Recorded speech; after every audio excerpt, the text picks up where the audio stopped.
some dope addicts are here. Oh, we are. Because on this day, In 1966, in Minnesota, Tommy Eugene Stinson was born, the bass guitarist for the Replacements, along with his brother Bob, Paul Westerberg, of course.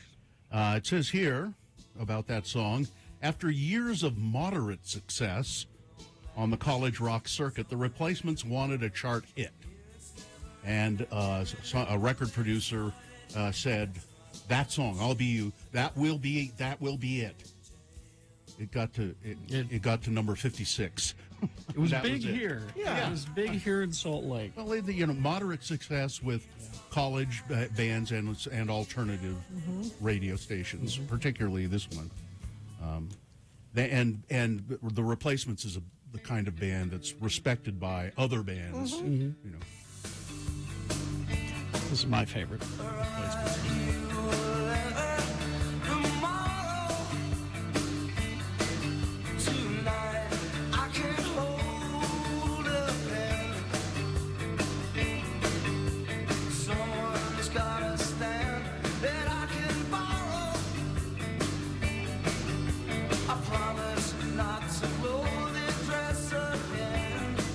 Yeah, that's very nice. I like. My favorite is Alex Chilton because it rocks. Yeah, and who was Alex Chilton? The TV personality, radio and TV personality in Britain.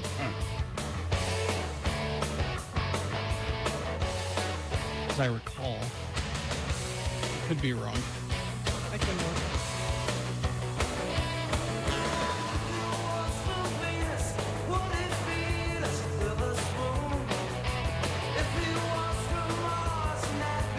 Alex Chilton was a singer-songwriter. Oh, okay. In a band, particularly, or just solo? Like a solo singer-songwriter.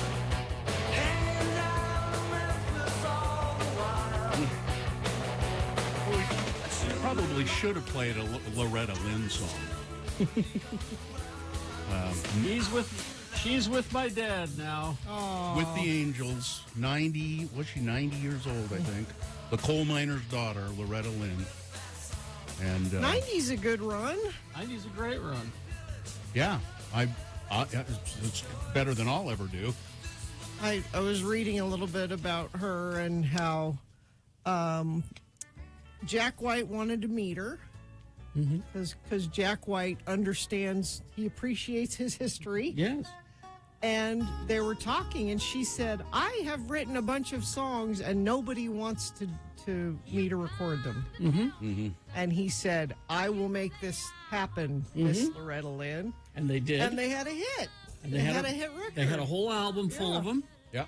And my father, the #1 Loretta Lynn fan, I gave him a copy of the CD. Yes. Said enjoy. Talked to him a little while later. What did you think? He denounced Loretta Lynn. He didn't care for it. Yeah. That's not the Loretta Lynn I like. I like my Loretta Lynn the old-fashioned way. Get to him, I have to move over and I'm gonna stand right here. I don't think you should like Loretta Lynn, though, Carrie. I don't. Because mainly because she teamed up with your mortal enemy. My mortal enemy, for years. Conway Twitty, for Yes, years. Conway Twitty and Loretta Lynn. This is, well, you lie down with dogs, as far as I'm concerned. That's right. You lie down with dogs, you get up with Conway Twitty. Exactly. Is what happens. Hey, Louisiana woman, Mississippi man, we get together every time we can. The Mississippi River can't keep us apart. I can appreciate that this is good music, but I don't like it. I can appreciate that it is what it is. Yeah. It's good. It's history. It is good what it is. I get that. I don't like it, though. But Conway Twitty is an awful person. When she waved from the bank, don't you know I know it's a goodbye fishing line. See you while I go. You betcha. Kind of music makes you want to move your elbows. Like You just, Now or there's- put your thumbs under your suspenders. Now there's a couple of songs from Loretta that well, you thought I'd be waiting up when you came home last night. don't come home a drinking with lovin' on your mind. oh, Ended up half-time. And then there's this one. You're the reason our kids are ugly. so. She, That's she honest. said, That's honest. music. I heard her be interviewed, in retrospect stuff, and she said she wrote those songs about her husband, who she adored, and the interviewer said, well, what? And she said, well, I love Do with all my heart, but if he came home drunk, he wasn't going to get anything. Looks ain't everything. And money ain't everything. But I love you just the same. Yeah, that's with Conway. You're the reason our kids are ugly. Well, you were the reason She had I a good changed sense of humor. from soda pop. And you're the reason I never get to go to the beauty shop. You're the reason our kids are ugly. Little darling. See, it's funny. She had a sense of humor. Oh, she did. Did Sissy Spacek have any comment about? No, They didn't go to they Sissy? didn't. I don't know. We don't have word from Sissy. I'm sure somebody did. Somebody must have. I didn't. How do you not? Yeah. She. I never saw that movie because I didn't care about Loretta Lynn. Yeah. But apparently You she never was- saw that movie. Oh, Gina, what did I just say? I'm just surprised. Did I that's just all. say? I thought that's one that everybody saw. Did you see it, Carrie? I was in your shoes. I didn't have a reason to see it, but then I wound up seeing it. It was an accident. I can't remember what the It circumstances used were, to be on TV a lot. but it was quite good actually. Yeah. Yeah, I was surprised. Well, she was apparently brilliant in it. Tommy Lee Jones is the guy who stole the movie. Really, Was he due? he was Doolittle. Well, there you go. You go back on home, Loretta. Ain't nothing for you here but a chest full of coal dust to be dead by the time I'm 30. Carrie's quoting Coal Miner's daughter. That was her. So he played her father. No, her husband. Her husband. What? So, I didn't get that. Well, Anyway, you need doesn't to see matter. the movie. I know. And you'll Apparently. understand. So here we are, and I wish we weren't. Why? Oh, I don't want to be Why? back at work. I just Does don't. anybody? I don't want to be back. You want to be back at work? Sure. It's a beautiful distraction. I'm not ready. I'm tired. You think What time did you get? I got home at 9:30 last night. Okay. What are you asking? I'm asking when you got back from your trip. Why? What? I'm saying I'm willing to bet I'm more tired than you are because I got home fine. late last night. Okay, fine. You can have that. I don't care. I was on the plane last night, and they did this thing that I've never been on a plane for. If there's a doctor or a medical professional on board, could you please hit your call light? And then a few minutes later, please, anybody, if there's... Yeah. And I'm sitting next to a guy in scrubs, and I'm thinking either he's a jerk... Well, he could be an orderly, Gina. Or he's wearing scrubs, but you shouldn't wear scrubs unless you're a medical person. Or he didn't want to get sued. I was wondering that too. Now that's now I've been on a plane when that's happened, and it's been me. They were calling for you. They were calling for me. Somebody needs to help this man, Sir? Yeah. Sir? All right. No, if just because he was wearing scrubs, I mean, he could just be one of the guys who cleans up after picks up the bloody rags and stuff. Yeah. Anyway, Could be a veterinarian. Could be. exactly. All right. Let's get this over with, shall Like we? my answer better than lost. Yeah. something, but Well, that's- I'm not helping. I don't want to get sued. I think there's some sort of indemnity if doctors do I that don't sort of know. thing. I think there is. Anyway, let's take a break, and then you can call us and welcome us back if you want, or you can call us and say, "Did you have to come back?" 877-602-9696 is the number to call. Check in with the Radio from Hell show. 877-602-9696, or you can, of course, always text us 33986. SaltLakeFilmSociety.org, SLFS.org, HARA, the HARA. Oh, well, let's see what are the films they're doing this weekend for the Tower It of is Terror horror. on Friday. It is It Follows which was a scary movie. And October 8th, One Cut of the Dead. I've That's never- one I'm not familiar What is with. I that? don't know. One- Let me One see if Cut I of can the Dead. Look it find up and see. something about. So Salt Lake Film Society, now you can go see those movies and you can get 2-for-1 tickets if you use the promo code. So go to the Salt Lake Film Society website, Yes. slfs.org, and then use the promo code RFH Horror, and you can get 2-for-1 tickets. Oh, you'll like this. It's 2017. Things go badly for a director and a film crew shooting a low-budget zombie movie in an abandoned World War II Japanese facility when they're attacked by real zombies. Wow. That sounds very good. So, anyway, Salt Lake Film Society, go there, slfs.org, use the promo code RFH Horror, and experience the Tower of Terror. Starting tomorrow.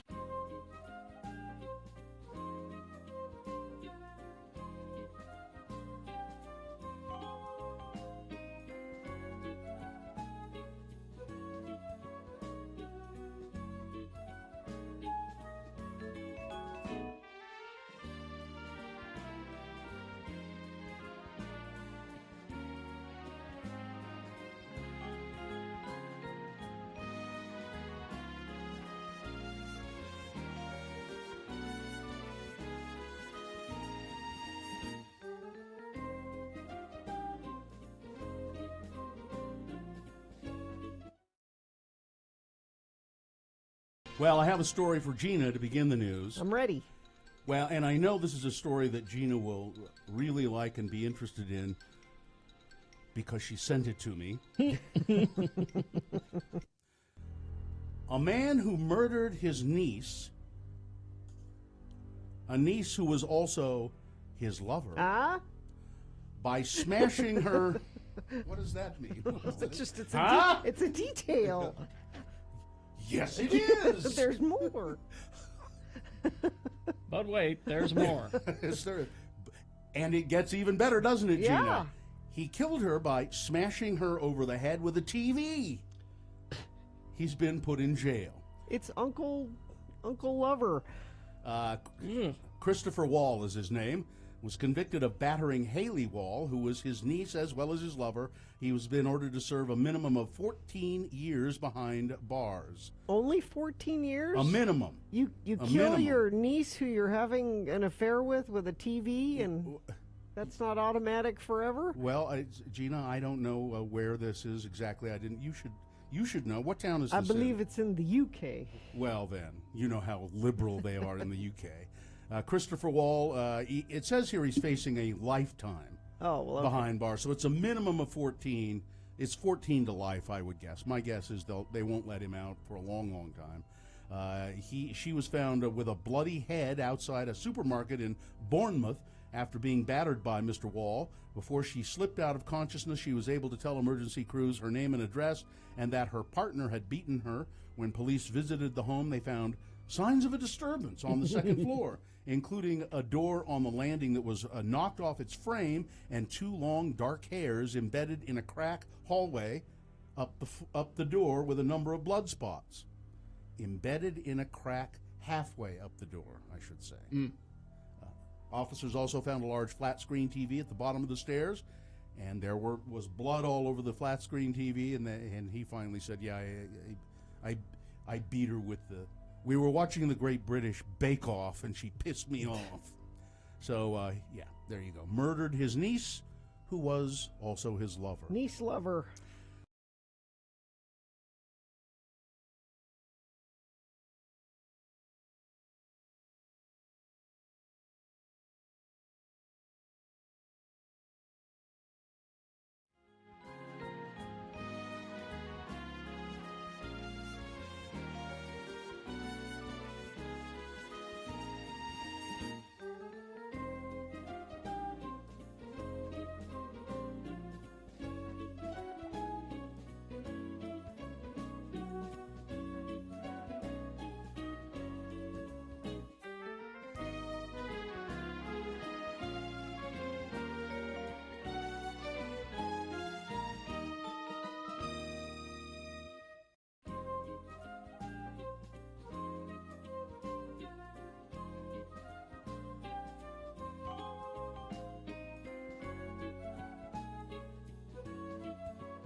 Let's get it over with. All right, we'll take your check-ins in just a second here. 877-602-9696 is the number to do that. There are a couple of lines open, so call us and harass us. But let's officially begin the show, shall we, Gina? Finance your vehicle purchase with America First Credit Union and Young Automotive Group's 1-2-3 sales event, October 6th through the 10th. Get 1 year of gas from Maverick, 5 years of maintenance, 3 months, no payments, OAC. See dealer for details. The moon is 86% of full. It is a waxing moon, so pretty close to being a full moon. That'll occur on October 9th. The moon will rise today at 5:54 p.m., today being Thursday. It's the 6th day of October in the year of our Lord Jesus Christ, 2022. 33 days until the midterm elections. And this is episode... Oh, have you got the guy? No, we're running out of days to use it. Yeah, we got to use it. All right. We had it commissioned. We paid for this. We better use it. All right. Got to use it. All right. Here we go. Thank you. Counting down to the 8,000th episode of the Radio from Hell show. Today is episode 7,995. on X96.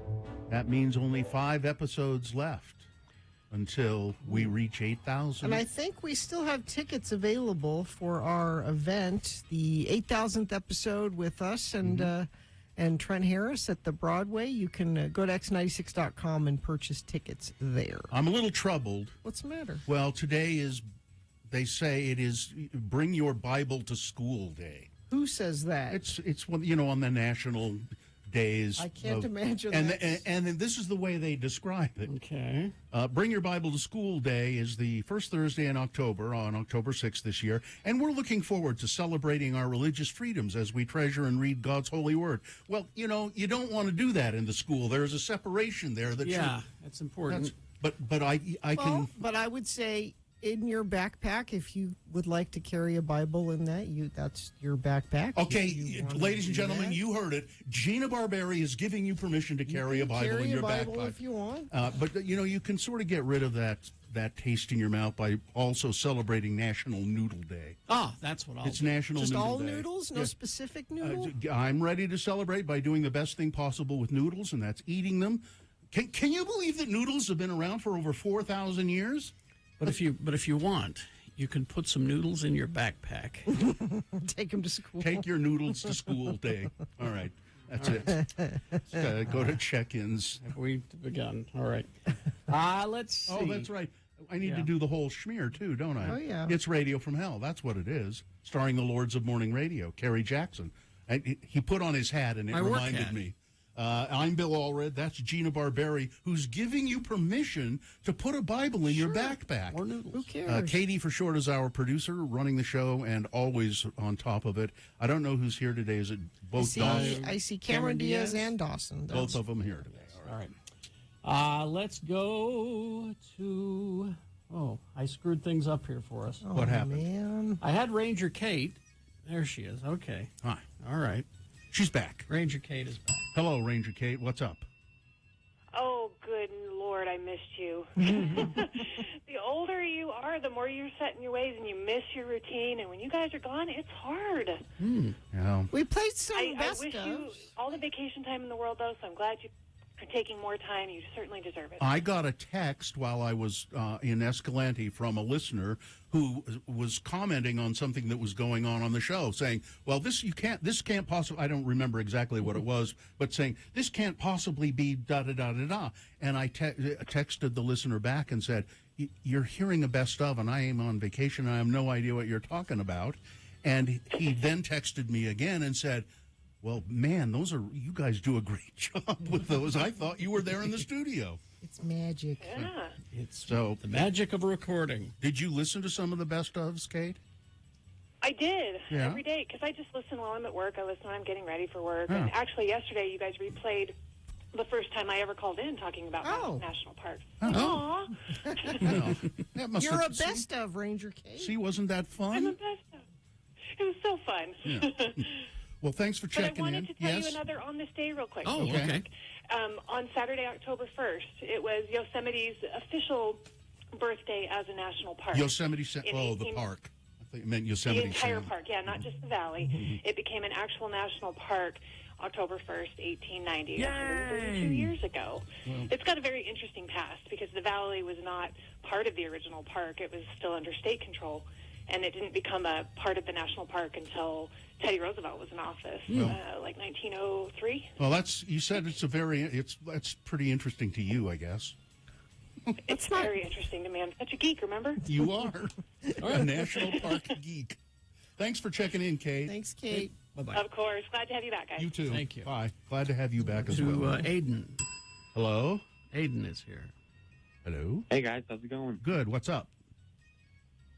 Nothing much. I've been listening to this show for my whole life, and this is actually my first time calling in, so it's super cool. Well, I think we need to give Aiden a tote bag for finally calling in. How old are you, Aiden? I'm 16. I've been listening since day one. Well, Aiden, you when we give you a tote bag, Gina Barberia has given you permission to put a Bible in it and carry it with you, okay? If you want, if you choose. or noodles. I've actually been looking for a tote bag to hold my Bible in for the last Well, for a while now. we'll get you one. Aiden, this is interesting because you're only what you say 16? Yeah. Because I went to a Yeah. bar in Anaheim called the Hammer. Okay. It was in this orange crate thing. Anyway, they had two drinks on their zero proof section of the menu. Zero proof, like virgin. non-alcoholic. Non-alcoholic. Yeah. One drink is called the long-time listener. The second drink is called the first-time caller. You're That's kidding. you, Aiden. Aw, Really? Yeah. I like The that. long-time listener, passion fruit, ginger, pineapple, vanilla. And the first-time caller, guava, rosewater, lime, and sage. Aiden, that means that you're a non-alcoholic drink. How do you feel about that? I don't know. I don't sound like very much fun. You're right. You're absolutely right. That was a good Aiden. That was a good line. You've Thank earned you. your bag. Hang on. Hang on, Aiden. All right. You've earned your tote. You have. Let's see. I think we should start including Bibles in them. You think? Yeah, I think that's the radio from hell. How about satanic Bibles? Just the regular, you know. Colonel Coffee Bean checking in. Have coffee will travel. Enjoy your day. Is that who brought those? Brought us a treat while we were gone. What are those? These are the Ruffles KFC flavored Ruffles. Open them up. Well, maybe we'll do that a little bit later. Come on, and we're have- talking about them now. Well, Come on. Just open them up. Oh, all right. If we're talking about them now, I'm just going to taste one All right. to see if it tastes like KFC. Thank you, Colonel Coffee Bean. Good morning. Welcome back. Quick question. Seeing my aunt and uncle in North Carolina for the first time in 25 years. They gave me free NFL tickets. That said, what is a thoughtful gift, in your opinion, that I can bring them? Something from Utah. I would see if you can still find. They used to have ashtrays with the Mormon temple. Oh, that'd be great. You know, Shot in a- glasses. in a Here's shot what glass. you do. I think Cahoots has those. You go to Lay Madeline's website, and you can have Queen Amman pastries Delivered? But that, from Salt Lake delivered, so you don't have to carry them with you. They can be waiting for you at their house when they get there. but that doesn't represent. Yeah, it does. It's a Salt Utah Lake. pastry. Nah, They No, will thank you. it is not a Utah pastry. Yeah, it's It's You're a Utah pastry. Queen Amman has a long history that Les Madeline just makes them. Yeah. the finest ones in the land. I think the shot glass with the temple on it's the way Or to go. that. Yeah. Seth Rollins checking in. Welcome back. Let's see. Here, do you want to try one of these? Crafty Jerry? Liz. I'll get to one. In a second. Dan is on the line too. We are out of time. They don't really taste like KFC They don't to taste me. like KFC. They smell kind of like KFC. Dan, make it quick. Hey, Dan. Hey, just real quick. My dad is a physician who's been called on the plane twice. I heard you guys talking about that earlier, and Yeah. he's gone up, and each time has had horrible experiences. Oh, Why? He was covered in vomit the first time. The second time, most recently, the guy was passed out in the toilet, has had vasovagal on the toilet, passed out, and was covered in diarrhea. The airline didn't help him. He had to pull this guy off the toilet, ended up having to spend the rest of his day traveling to his other destinations covered in diarrhea from the knee down. Yep. You know, lost a pair of shoes just covered in all kinds of fecal matter. And no thanks. We really appreciate it. No free tickets, nothing. Just have a nice day, walk off the plane. And so maybe that's why the guy next to you in Scrubs wasn't willing to help. All right. Thank you, Dan. Thank you, Dan. Jeez. Wow. That might be a good expo, maybe. Yeah. Traffic is looking pretty good. No accidents to report so far. Unless you have something to report, the way you do that is text us. Just make sure it's safe for you to text 33986. Anime Bonsai returns October 14th through the 16th to the Davis Conference Center. Enjoy cosplay, gaming, panels, anime art vendors, and people watching. Get tickets today at animebonsai.org. All right, we will take a break. We'll be back. Big Boy News and Geek News all in the same break. After these, stand by. Wendy's for lunch, dinner, any time of day, really. But we're talking mostly about the Wendy's Pretzel Bacon Pub Cheeseburger is back by fan demand. Having spent quite a bit of time on the road the past few days, Wendy's, it's there just in case you need it. And this burger is just absolutely amazing. Here's what you got. It's what you've been craving. Warm, savory beer cheese, applewood smoked bacon, and they bake that bacon, I believe. Crispy fried onions. You got the Munster cheese on there because there's never enough cheese. Pickles, smoky honey mustard, that's the secret ingredient, sets it apart because the mustard always goes with the pretzel bun. Delicious. Mustard and pretzels. It's the nice combination. Of course, the never frozen hot and juicy patty, all in one handful just for you. The Pretzel Bacon Pub Burger. Get yours today and have a sip of Dr. Pepper to wash it all down with you.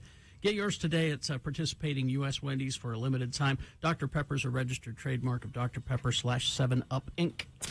Radio from Hell on X.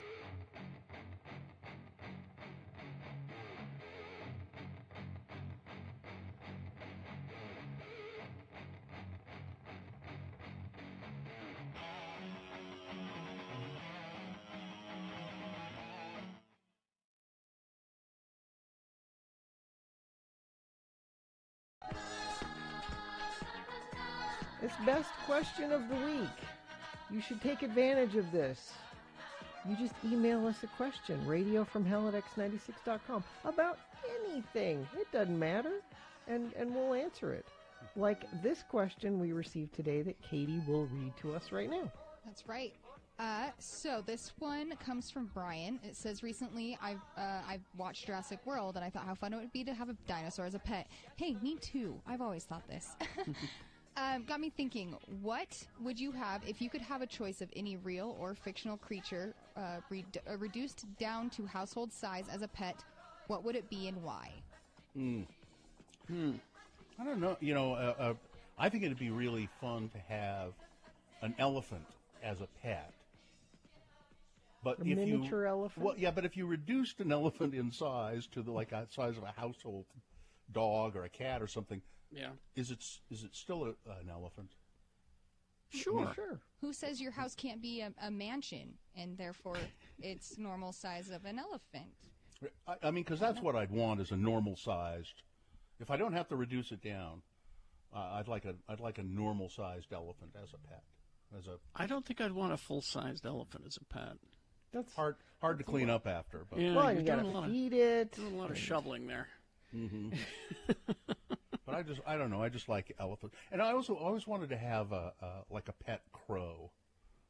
Really? One of my favorite DJs actually has a pet crow. Yeah. Yeah. I saw a guy once who had a pet crow. Aren't they smarter than you?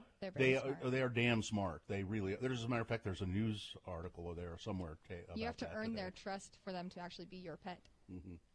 Yeah, they're very smart. And this guy had this crow, and it was just, you could tell this bird was just like with it. You know, it was with it. Well, Gina? Well, so I went to movies for mine. And it's a very specific animal that doesn't need to be shrunk. Mm-hmm.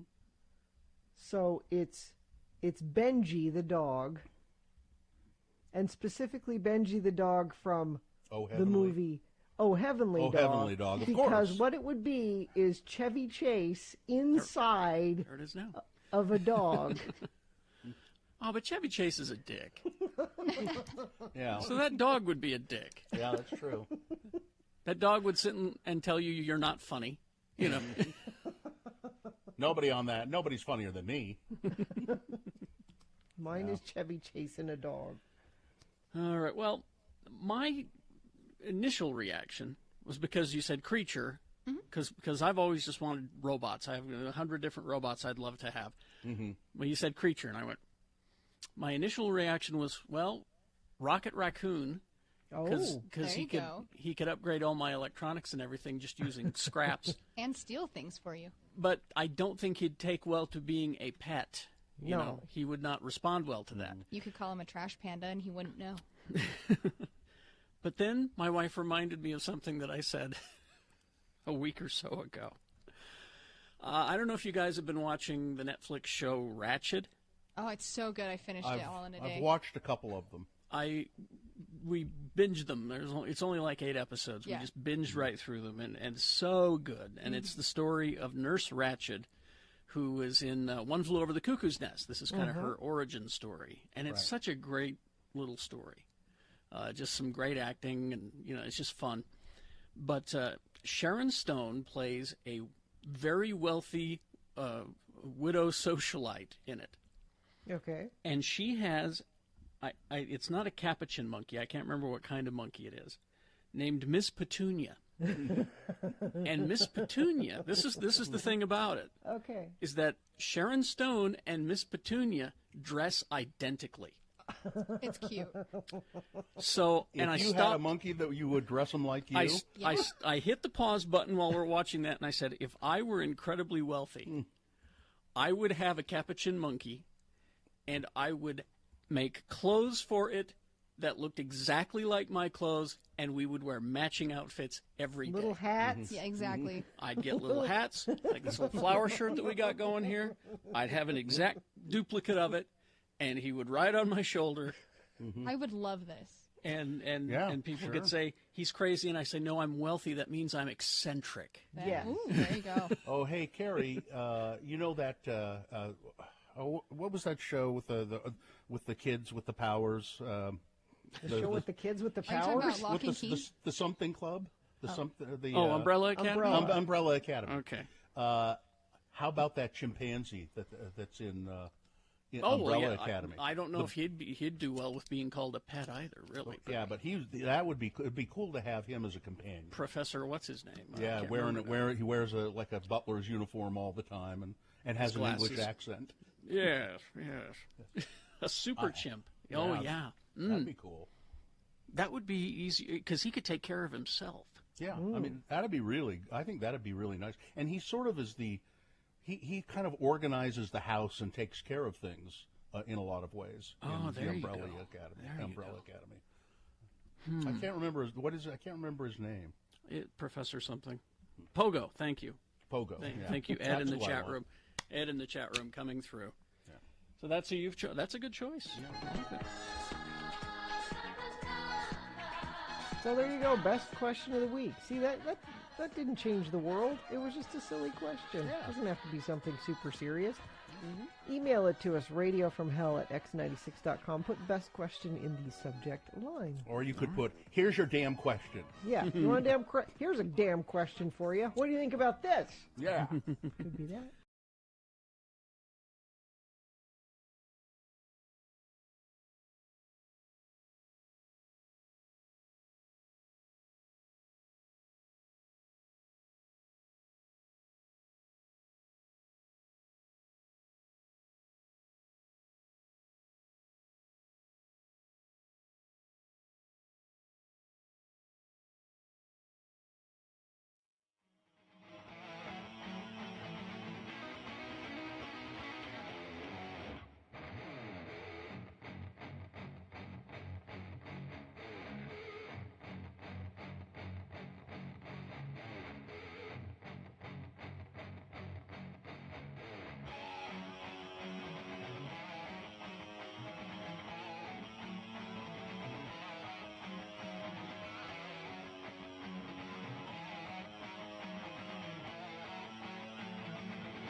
The wet sprocket.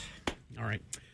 We got geek news coming up, but first, big boy news and opinioendo. Brought to you by X96 welcomes Muse and Evanescence live to Vivint Arena on April 20th. Listen to X96 all week long.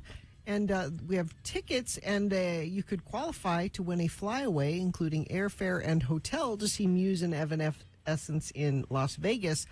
At 9 o'clock this morning, we will have a keyword to enter you into that contest. Oh, we're doing that now. Okay, all right. Jack White says that country music icon Loretta Lynn, who died at the age of 90, is the greatest female singer-songwriter of the 20th century. Wow. Of course, as Gina had mentioned earlier, Jack White produced Loretta Lynn's 2004 album, Van Lear Rose, and it was a big success, being nominated for 5 Grammys and winning 2 of them, and being widely considered one of the year's best releases. Jack White has taken a moment to honor his former collaborator. He shared a video on Instagram in which he said, "It is a sad day. We lost one of the greats, Loretta Lynn. I said when I was first asked about her what I thought, and I said years ago that I thought she was the greatest female singer-songwriter of the 20th century, and I still believe that." Our own Bad Brad Wheeler singing her praises as well on his Twitter feed. He's quite shaken up about it. Yeah. Oscar-winning actors Marion Cotillard and Juliette Binoche, they're French, as well as other French screen. Thanks for that clarification. As well as other French, as Gina just so succinctly pointed out, and other music stars, actors and music stars in France, have filmed themselves cutting off their hair in a video to support protests in Iran.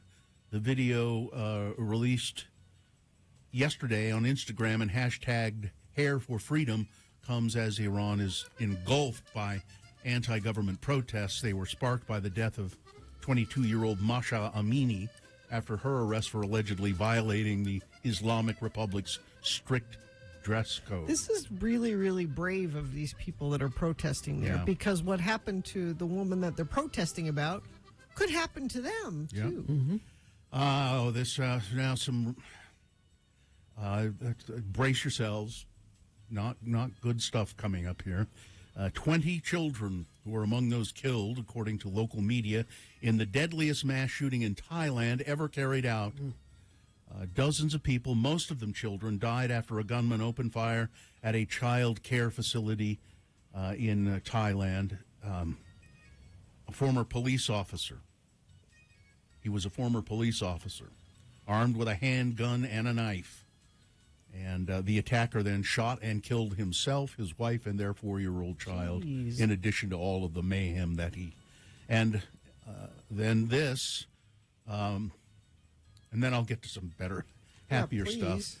A baby girl, her parents, and her uncle, who were kidnapped at gunpoint from their Central California business 2 days ago, have been found dead, according to the sheriff of Merced County. Our worst fears have been confirmed, said Sheriff Vern Warnicki. He's around 5:30 p.m. A farm worker found the bodies close together in a Merced County orchard in an extremely rural and remote area.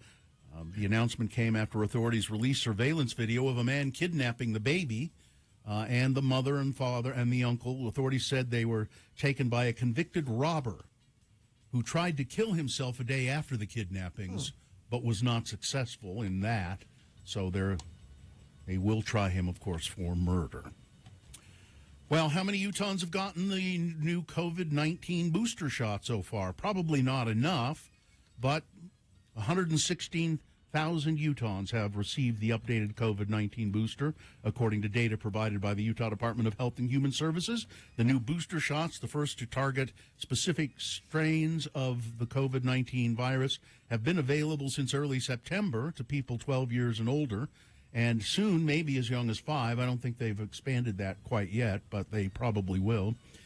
So 116,000 Utahns have received the updated booster shot, and if you haven't gotten yours, shame on you. Yeah. There's no excuse for not doing it. Stephen Colbert and Dr. Fauci went and got theirs together. Oh, how cute. On the show. They filmed, That's they sweet. filmed them walking That's to the adorable. farms. Salt Lake County and Salt Lake City both are speaking out against a gondola in Little Cottonwood Canyon. Mere hours after the county council voted to condemn a proposal to build the gondola, the Salt Lake City Council added its voice to the chorus of opposition. City Council members unanimously approved a joint resolution on Tuesday with Mayor Aaron Mendenhall urging the removal of the gondola as an option to solve the canyon's continued congestion woes. The council did not discuss the resolution at its meeting. They just all voted. Now, the county council is a different matter. They were quite divided. Oh, yeah? Of course, the conservative Republicans seem to be in favor of the gondola. Then the more liberal members of the county council seem to not favor it. And but they. Why would that be? I didn't think the Republicans wanted to spend money. After a vote, I don't know. After a vote, they did vote to condemn it. And the future is here. Oh, drone delivery here in Utah. A couple of taps on your smartphone to deploy a computer-controlled electric aircraft, a drone, to whisk through the sky and drop supplies to your front yard. On Tuesday, and you'll be surprised as who's doing this, Intermountain Healthcare. Really? Intermountain Healthcare and San Francisco-based delivery drone innovator Zipline say that, and they've demonstrated it, and they're going to deliver specialty medications and over-the-counter pharmaceuticals to customers in South Jordan, in the South Jordan area. Very specific. Yeah. While drone delivery service has had a foothold for years in numerous international locations, a stringent U.S. federal regulatory system has contributed to a lag in adopting the new technology domestically here in the United States. Apparently, it's pretty valuable and successful in other parts of the world. Shooting them out of the sky to get the drugs. Well, we're well armed here. I don't know, Gina. Maybe so. Shotgun would take it down just fine. I think that kind of drone has drugs. You run a risk of getting shot in your Percocet, though. But you got a little buckshot in your Percocet. Yeah. I don't know.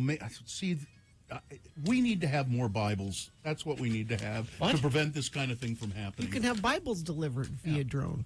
That's what we should do. And I'm excited. This is my last story here. Fat Bear Week is here. It's back. Yep. Spring is for skinny bears, and fall, however, is for fat bears. Thank God. And for the Katmai National Park and Preserve's annual Fat Bear Week and its accompanying tournament of crowning a Fat Bear champion for 2022. You can vote by there's Fat Bear cameras. And there are several bears in the running for the fattest bear. I usually go with Otis, but this year I'm going with Chunk. There are 12 fat bears that you can look. They've been in training. How do you think Otis will feel when he hears that you well, I don't know. withdrew your support? Let's see. Where do you go? You just Google Fat Bear Week, and you'll find it. And don't Google Bear Week. That's a different thing. Yeah, this is BEAR, BEAR, not Fat BAR. Week, Fat Bear Week 2022, and vote for your favorite fat bear. All right, that's it. Thank you. Sports, weather, traffic. Well, it looks like November 18th is the date that several ski resorts have said they're opening. I don't know how they can do that with it being 80 degrees today, but they think by November 18th there will be enough snow to open. Alta, Brian Head, Park City Mountain Resort, and Solitude have all announced their official running lift day that day. Snow Basin, Snowbird, Deer Valley, Nordic Valley, Sundance, and Eagle Point are all happening later. Quiet, though, is Brighton. Brighton's not saying when they're opening because I think that's wise, Brighton. They're gunning to be the first to open, but they don't want to say when that is. It's a secret. That's your sports. Weather, like I said, I don't see how that's going to happen anytime soon with 80-degree temperature. It's going to be warm and sunny all weekend long. We'll hover in the upper 70s to low 80s, it looks like, all the way through until maybe Tuesday. Things change a little bit, but several days of warmth. Traffic, we have a crash eastbound 201 freeway at 72nd West in Magna. Several vehicles and highway patrol are on the scene. Traffic is heavy in that area. A friend of the program says traffic moving slow through Farmington. And another friend of the program says accident 78th and Redwood. We appreciate when you text those things in to 33986. All right. Geek News brought to you by Anime Bonsai returns October 14th through the 16th to the Davis Conference Center. Enjoy cosplay, gaming, panels, anime, art vendors, and people watching. Get tickets today at animebonsai.org.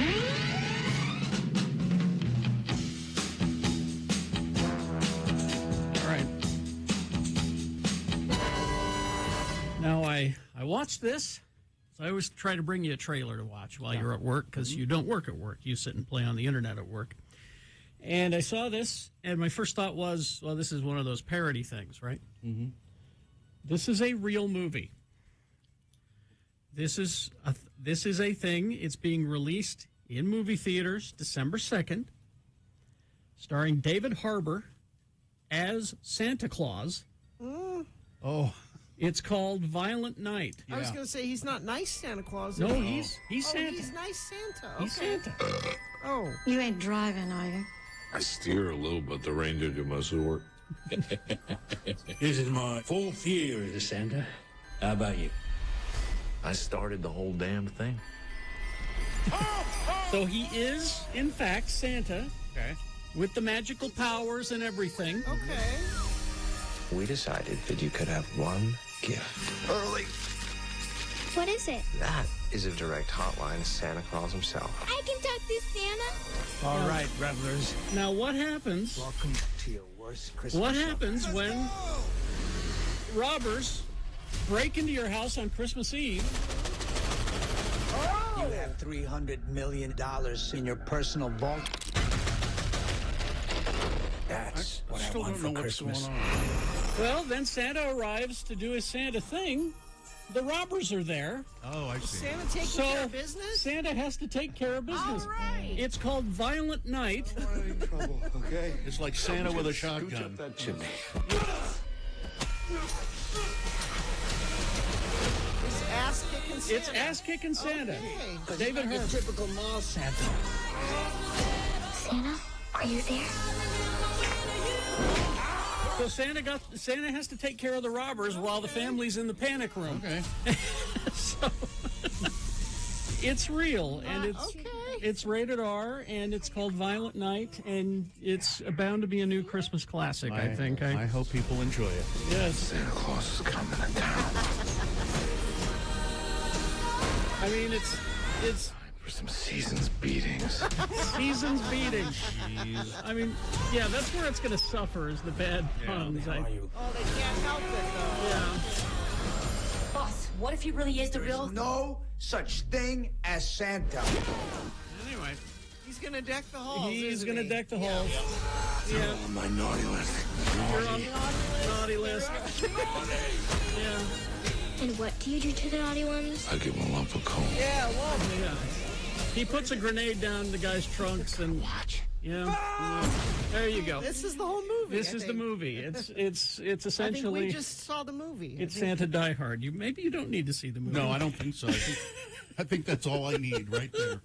Yeah, watch the trailer 3 times in a row and you've got it. Yeah.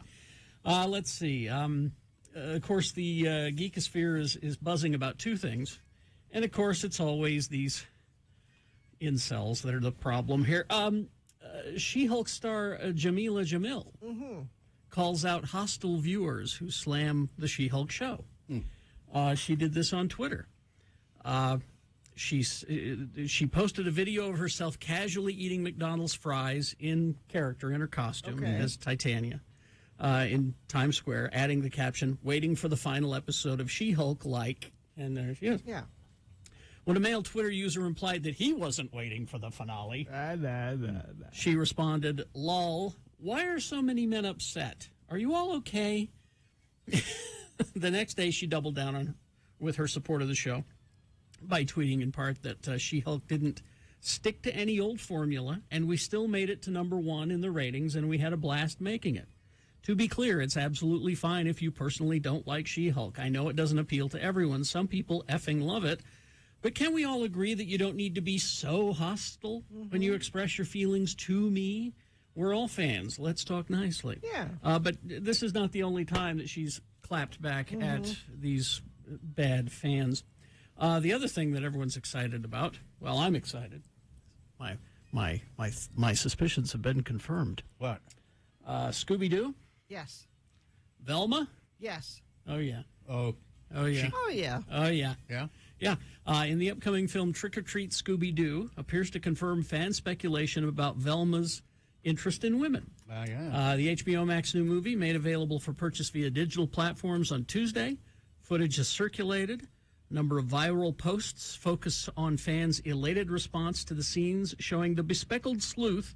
Velma's the one in the orange sweater with the glasses, you know, the smart one. Bespectacled. Yeah. Yes. Expressing interest in a female character, Coco Diablo. Well.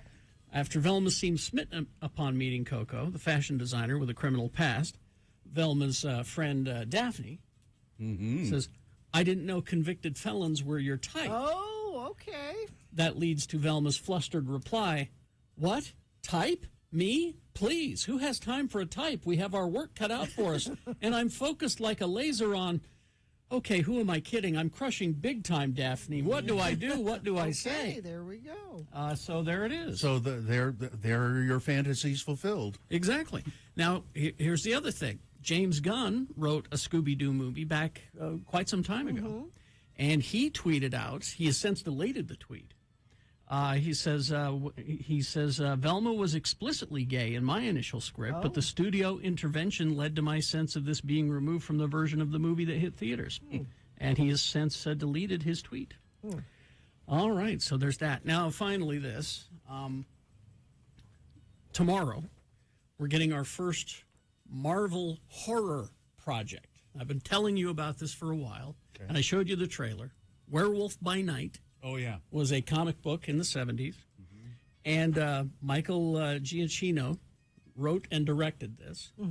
And it is opening tomorrow on your Disney Plus.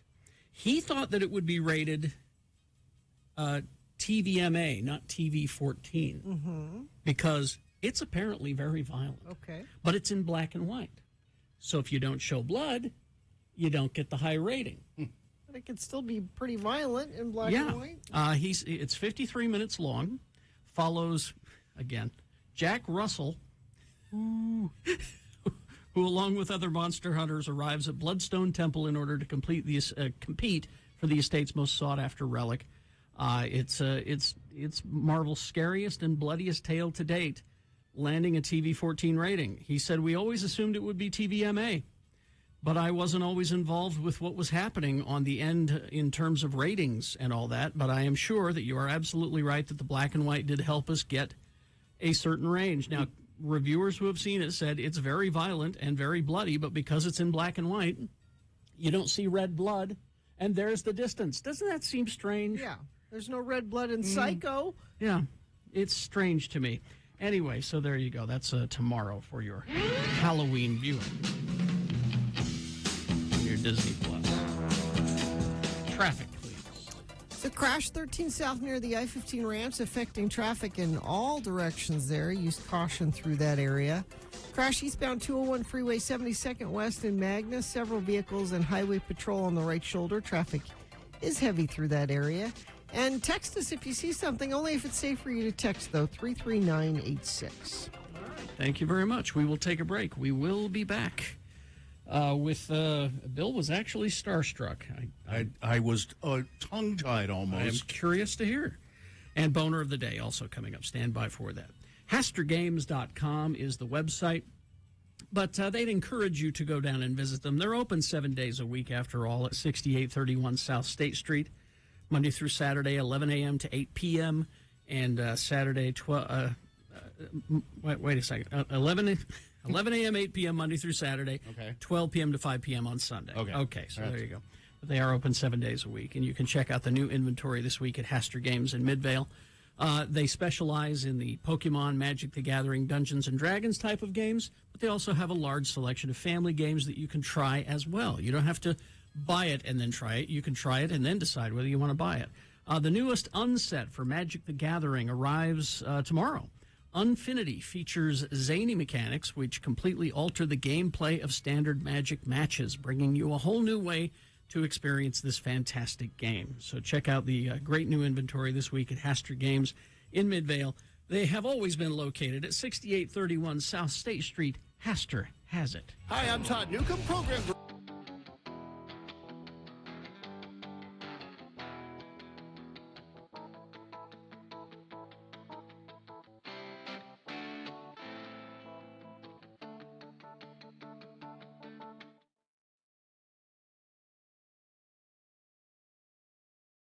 Sentence number 1 in Spanish, please. ¿Qué dijo el pavo de Acción de Gracias después de la cena? Estoy lleno. Wow. ¿Qué dijo el pavo de Acción de Gracias después de la cena? Estoy lleno. Yes, no. Estoy lleno. Ajá. Estoy lleno. Estoy lleno. Estoy lleno.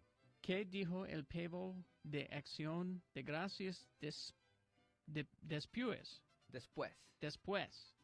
Gracias después de la cena estoy lleno. Wow. Estoy lleno. Wow. All right. Okay, that's good, Gino. All right. And in English, Mario? You know, I was talking to someone, and then they said, how come Gina always said just the last words? She never said the whole sentence. Estoy lleno. How do you say because she's very lazy? Porque es muy floja. Muy floja. Muy floja. Go ahead in English, Mario. Okay. What did the Thanksgiving turkey say after dinner? I don't know what. I'm stuffed. Estoy lleno. Stop. Estoy lleno. All right, and sentence number 2 in Spanish, please. Algo de porra para Brigham Young. Otros para la Universidad de Utah. Yo le voy a las porristas. Algo de porra para Brigham Young. Otros para la Universidad de Utah. Utah. Yo le voy a las porristas. Sí. Algo de porra para Brigham Young, otros para la Universidad de Utah. Yo le voy a las porristas. ¡A las porristas! And that is in English, Mario? Some cheer for Brigham Young, others for the University of Utah. I cheer for the cheerleaders. The only way to go. But not when my wife is around. No. Yep. No. Mario, are you going to have a big traditional Thanksgiving dinner? Yes, sir. What will you have? We're going to have turkey. I'm sorry, pavo. Pavo. De Acción de Gracias. What else will you have? You know, usually we met at Farol. Oh, do you? We met at El Farol, so we all bring a dish. Yeah. So and have pavo is going to be there for reals. So you'll have the turkey at the restaurant and then some other dishes, salads. And what will your wife bring? Or do you cook? I don't cook. Yeah, your wife will cook? My wife will cook. And she will bring... let me call her. No, it's all right. Thanks, Mario. I don't know what she'll bring. I'm sure she appreciates the fact that you know what she's bringing.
Zix?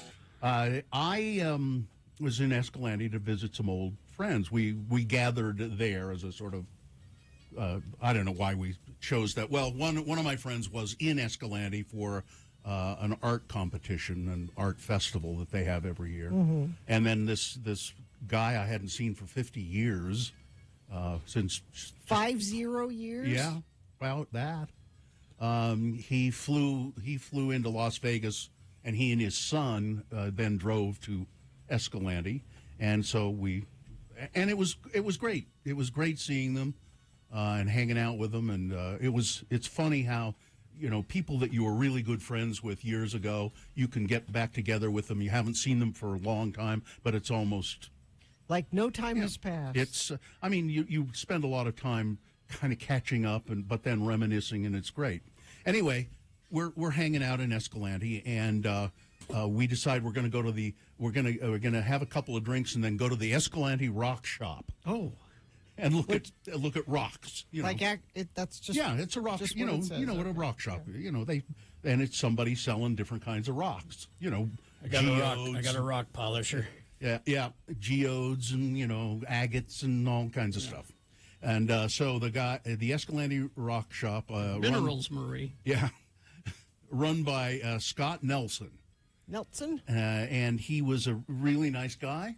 And we chatted with him. We were the only people there at one point. A bunch of people were there when we got there, but then we're chatting with Scott Nelson. And I don't know why he said this, but right at the end of the conversation, he says, you know, there's a place in town called Ranch Dog Kitchen, and it's a hot dog place, and it's owned by a celebrity. And I said, who would the celebrity be? And he said, Ted Levine. Wow. And I said, what? You're kidding? He said, no, Ted, or is it Levine? I can never remember. I think it's the Levine. Ted Levine. Buffalo Bill. Yeah. So we thought, well, let's go to the Ranch Dog Kitchen and have some food. Now, never really suspecting that Ted Levine would be there. Just, you know, that we thought we'd go. We would assume that maybe he does own it, but, you know, people run it for him, and he stops in every once in a while. Mm-hmm. So we eat our hot dogs, and they were delicious, and they had all these wonderful homemade desserts, you know, cinnamon rolls and cobblers and all of that kind of stuff. So anyway, we eat our food, and we're sitting outside at a picnic table, and we pick up our trays and our glasses and take them inside. And as we walk in, I hear somebody say, well, you're bussing your own table. I know that voice. I know that voice. Oh, my God, he's here. Ted Levine. And do people know? I don't know if people know who Ted. Well, I'm going to tell them. So he got his big start in Silence of the Lambs, playing Buffalo Bill, Jamie Gum, and would you hug me? It puts the lotion on its skin. I'd hug. Or it gets the hose again. Could you help me with this couch? Yeah, that guy, but he has been in lots of stuff, and he's always great. He was just recently in that guilty pleasure show that I finally stopped watching, Big Sky, and he was like a sheriff who was very corrupt. Yeah, he's great. He's always great as a bad guy. So who would have thought he would be there? And he's there, kind of working, you know, helping out in the kitchen and stuff. And he was just as nice as could be. I mean, now the picture at x96.com/live. I've cropped myself out of the picture because I look like hell. So I'm standing next to him, and he's got his arm around me, around my shoulders. And but he was nice as anything, and was thrilled that we knew so much about his career. And my friend Tom, who I hadn't seen in a long time, had been an actor like I was, and had some training at the Goodman School in Chicago. And Ted Levine has had some training there and had friends there. Oh. So we had that in common. And then I knew like every little detail of movies that he's been in. And he was, and I said, I can't wait to tell people about this. And he said, no, listen, you know, I said, how did you end up here? And there was this tall, kind of very nice looking woman standing there. And he said, I followed her here. And she smiled and went outside and said, this is my wife. And what the story is they were driving through Escalante, and I don't know where. She's not from Escalante, but they were on vacation or something, driving through Escalante, and they saw this old house that was just boarded up, and but kind of a cool old house. And she said, "Oh, isn't that a nice house?" And Ted said, "Let's buy it." Let's buy it. Yeah, and they got a big basement. And they said, "What are we going to do with it?" And they said, "Well, let's open up a restaurant." And it's are you looking it up there? Ranch Dog Kitchen. Yeah, well, I'm trying to find stuff about his wife. Yeah, and I meant to look it up. She does She's have an some actress too. Well, she had some restaurant experience too. I read at a place in California. Anyway, Ted said she kind of doesn't like it when it should be about the restaurant. I get the feeling it's one of those kinds of things, where people will geek out and fan over him. Well, maybe you shouldn't be talking about it on the radio. Well, it's it sounds like he wants it on the down low. No, I mean it's not a secret. It's because I found some stuff online about it. It's not a big secret, but he said I think it's one of those things where it's like he starts getting all the attention, and she said, it must be nice to be Ted Levine, like that sort of thing. Well, you knew who he was when you met him. Yeah, I mean, he was really nice, and I think he's kind of embarrassed about it in a way, that not that he's owning the restaurant, he's embarrassed with the attention. Oh. You could tell he's kind of shy, and he said. I said, "You're just always great in everything you've done, And he said, "Yeah, I'm the supporting player, and I'm always, the second or the third or the fourth person, and that's fine. I love doing it." But he was just great. And it says Ted Levine or Levine is married to Kim Phillips. They prefer to keep their personal life away from the media. They don't like to present their relationship in the spotlight. There's very little information available about their life until Bill Allred outed them on the radio. Well, he did say, "I don't make a big deal about it on the radio, What? but I'm doing it anyway." Bill, because it's exciting and it's a good story. That's terrible. No, it's not. He specifically asked you not to make a big deal out of it. I said I'm going to talk about it, and he said, "Well, don't make a big deal about it and talk about the restaurant." And he said, "Talk about the restaurant." You haven't told me one thing about the restaurant. Yes, I have. Pay attention. What? I told you they had really beautiful, delicious, homemade desserts, cobblers. Why don't you pay attention? You don't listen. That's you don't listen. He told you not to talk about it. Of course I listen. I told you what he said. Don't make a big deal about it, except at our most listened to time of day. That's when. No, I think he said, he wants the restaurant to be the center of it. Yeah. And he's not, it's not like he's always there, I don't think. But, bussing when Bill tables. doesn't show up for work, he's going to be in a pit in Ted Levine's basement of his restaurant. Bad Brad Wheeler had the best line about it. So Brad called me while I was in Escalante because he was worried when he heard Best Ofs on the radio. Oh. He thought, something's happened, they've been fired. So I just called to see if you were okay. And I said, "Yeah, I'm fine." And then I told him this story, and he said, "It puts the ketchup on the hot dog." It was the best line. It's a great place. It really, the food, it's hot dogs, but really nice gourmet hot dogs, and then the desserts are just like, man, out of the world. So Escalante. Crash all directions, 13th South I-15 in Salt Lake. That's going to be causing some issues for folks this morning.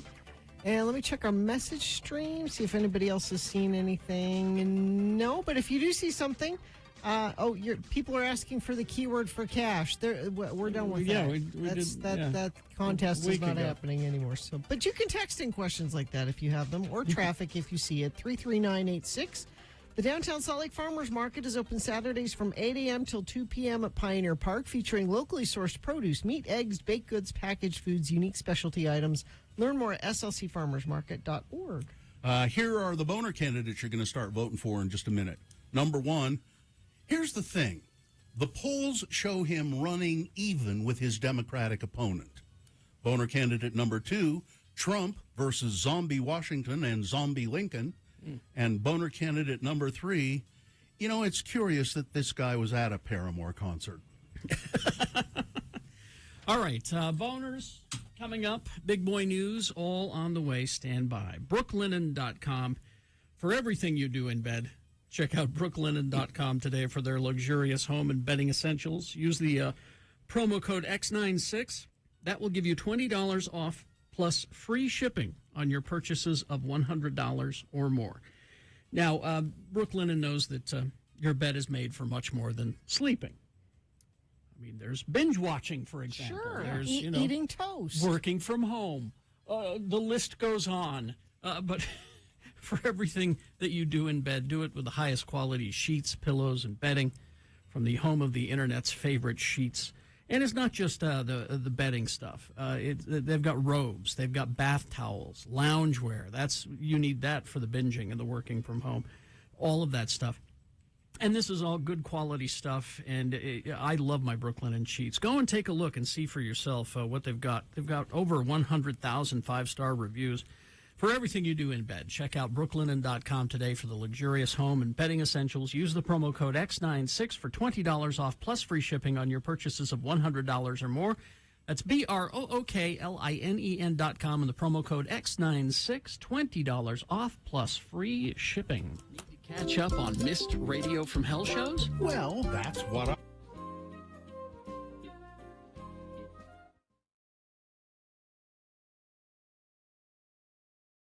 So up at the Christmas tree farm. Okay. It's a farm. There's fields and you know what's in fields? Mice. Field mice. And I warned my family. I have theme music for the Christmas tree farm, okay. by the way, just so you know. I warned my family, up here, you have to close the door, like, immediately when you walk through it. Because there are mice that hang out by the door waiting for you to open it so they can come in the house. They camouflage themselves. You can't see them. They're disguised as doormen. There's no way that they can fit through any little cracks or anything. You have to close the door. And my little farmhouse there is immaculate. It is spotless, which means it was very apparent to me when it was not spotless anymore, and I found evidence of a mouse, and I freaked out. Evidence of a mouse.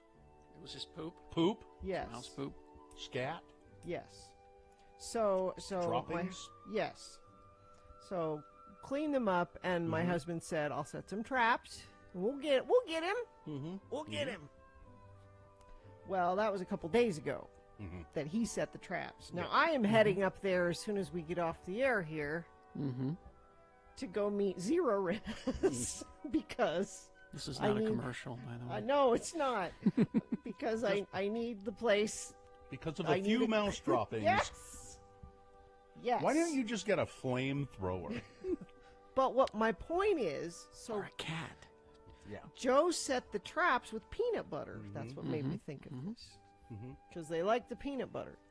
So, but he set the traps and left, and now I will be the next person to go back to the house since the traps were set. So there's likelihood that I will encounter carnage of some sort. And the smell of such carnage.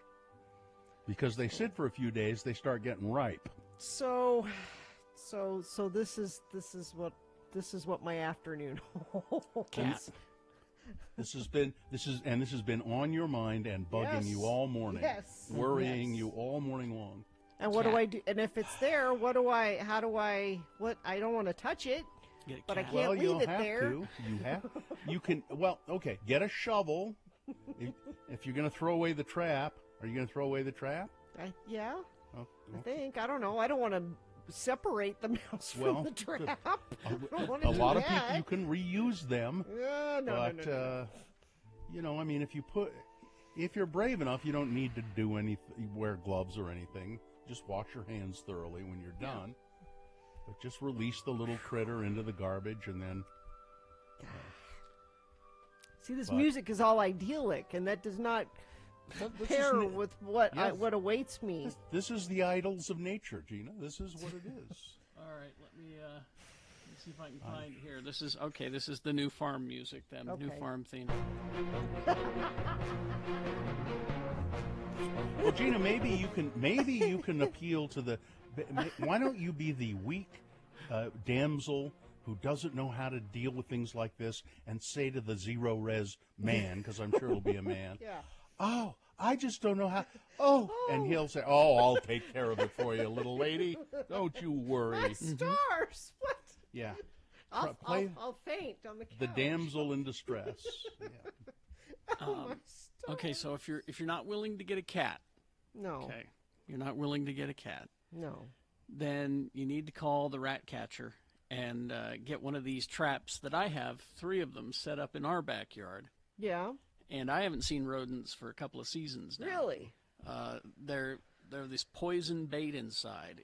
Uh-huh. It's made so that only a rat or a mouse can crawl into it to get to the poison bait. So it's safe for the animals. Dogs that are around. can't get to it. or Dogs, anything. even cats can't get into it. I wonder about Bunny. I don't think Bunny can fit in that because it's like Okay. it's a real curve to get to where the poison food is. And they go and eat it, and it doesn't kill them right away. It kind of slowly kills them. Mm-hmm. So I'm sure it's excruciating if that gives you any Oh. pleasure. Well, no. I mean, I don't want to But be mean about We it. just, we just had the rat catcher out back a week or so ago, and already I've found a carcass. Really? Uh-huh. Okay. It's not a rat. It was a baby rat. It's not full Oh. grown, but it was a baby. So it works. Here's what you're going to have to contend with, however. What? As long as there are fields around I that place, know. there are going to be mice in that house. Unless now, here's the solution. Cat.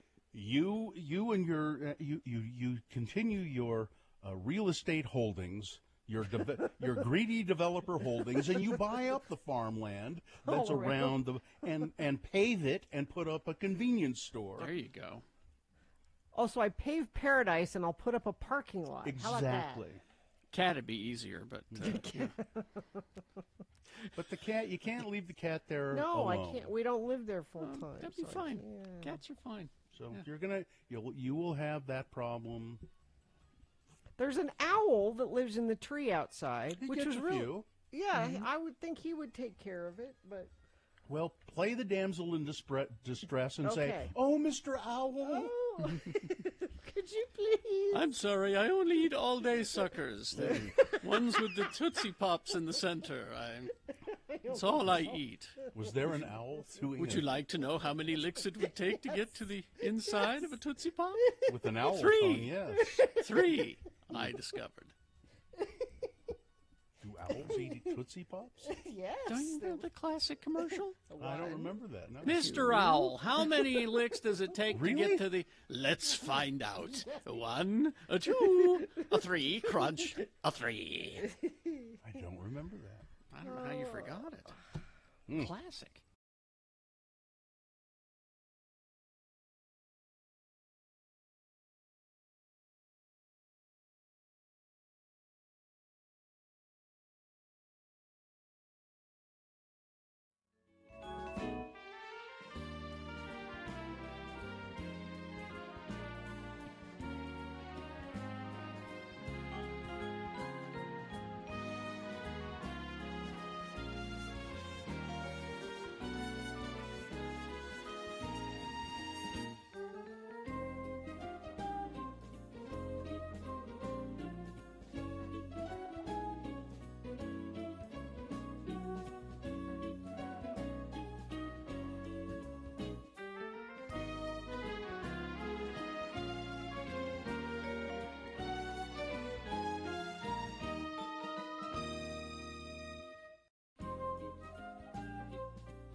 Oh.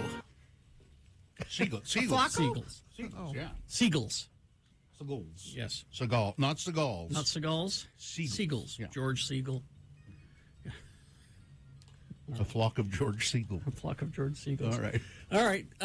Boner of the day, 3 news stories. These are examples of bad, stupid, or funny human behavior. You will decide with your vote of these 3 candidates which one is the worst, which one deserves to be Boner of the day for today, October 6, 2022.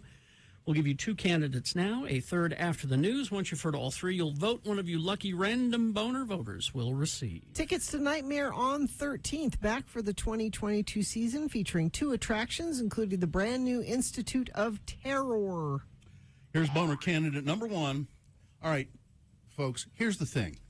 Polls show this guy running even with his Democratic opponent. How that's possible, I don't know. That Herschel Walker can be run. The woman who said that she had an abortion that a Republican Senate nominee Herschel Walker had paid for in 2009 is also the mother of one of his known children. Yeah. The Daily Beast has reported. It's an explosive report published by the Daily Beast earlier this week. The anonymous woman said that while she was dating Herschel Walker, now an anti-abortion candidate in Georgia, he urged her to have an abortion and then paid her the cost of the abortion. And he sent her the money in a little get well card. Get well. Yeah. She provided documents, including an image of a personal check she said he sent to repay her for the abortion. Walker, a former college football and NFL standout, called the accusation a lie on Fox News Wednesday morning. He was asked if he knew who the woman could be. Not at all, he said, and that's what I hope everyone can see. It's like everyone is anonymous or everyone is leaking, and they want you to confess to something you have no clue about. You know, let's talk about it in this context too.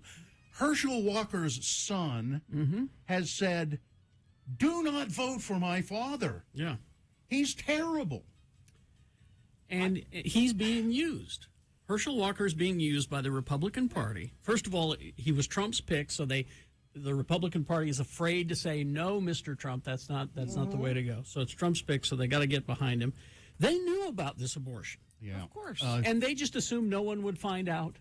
And I don't know. And then when Herschel Walker lies about it, people then they gather around him. His son Christian Walker said this: "I know my mom and I would really appreciate it if my father Herschel Walker stopped lying and making a mockery of us. And you're not a family man. When you left us to bang a bunch of women, you threatened to kill us."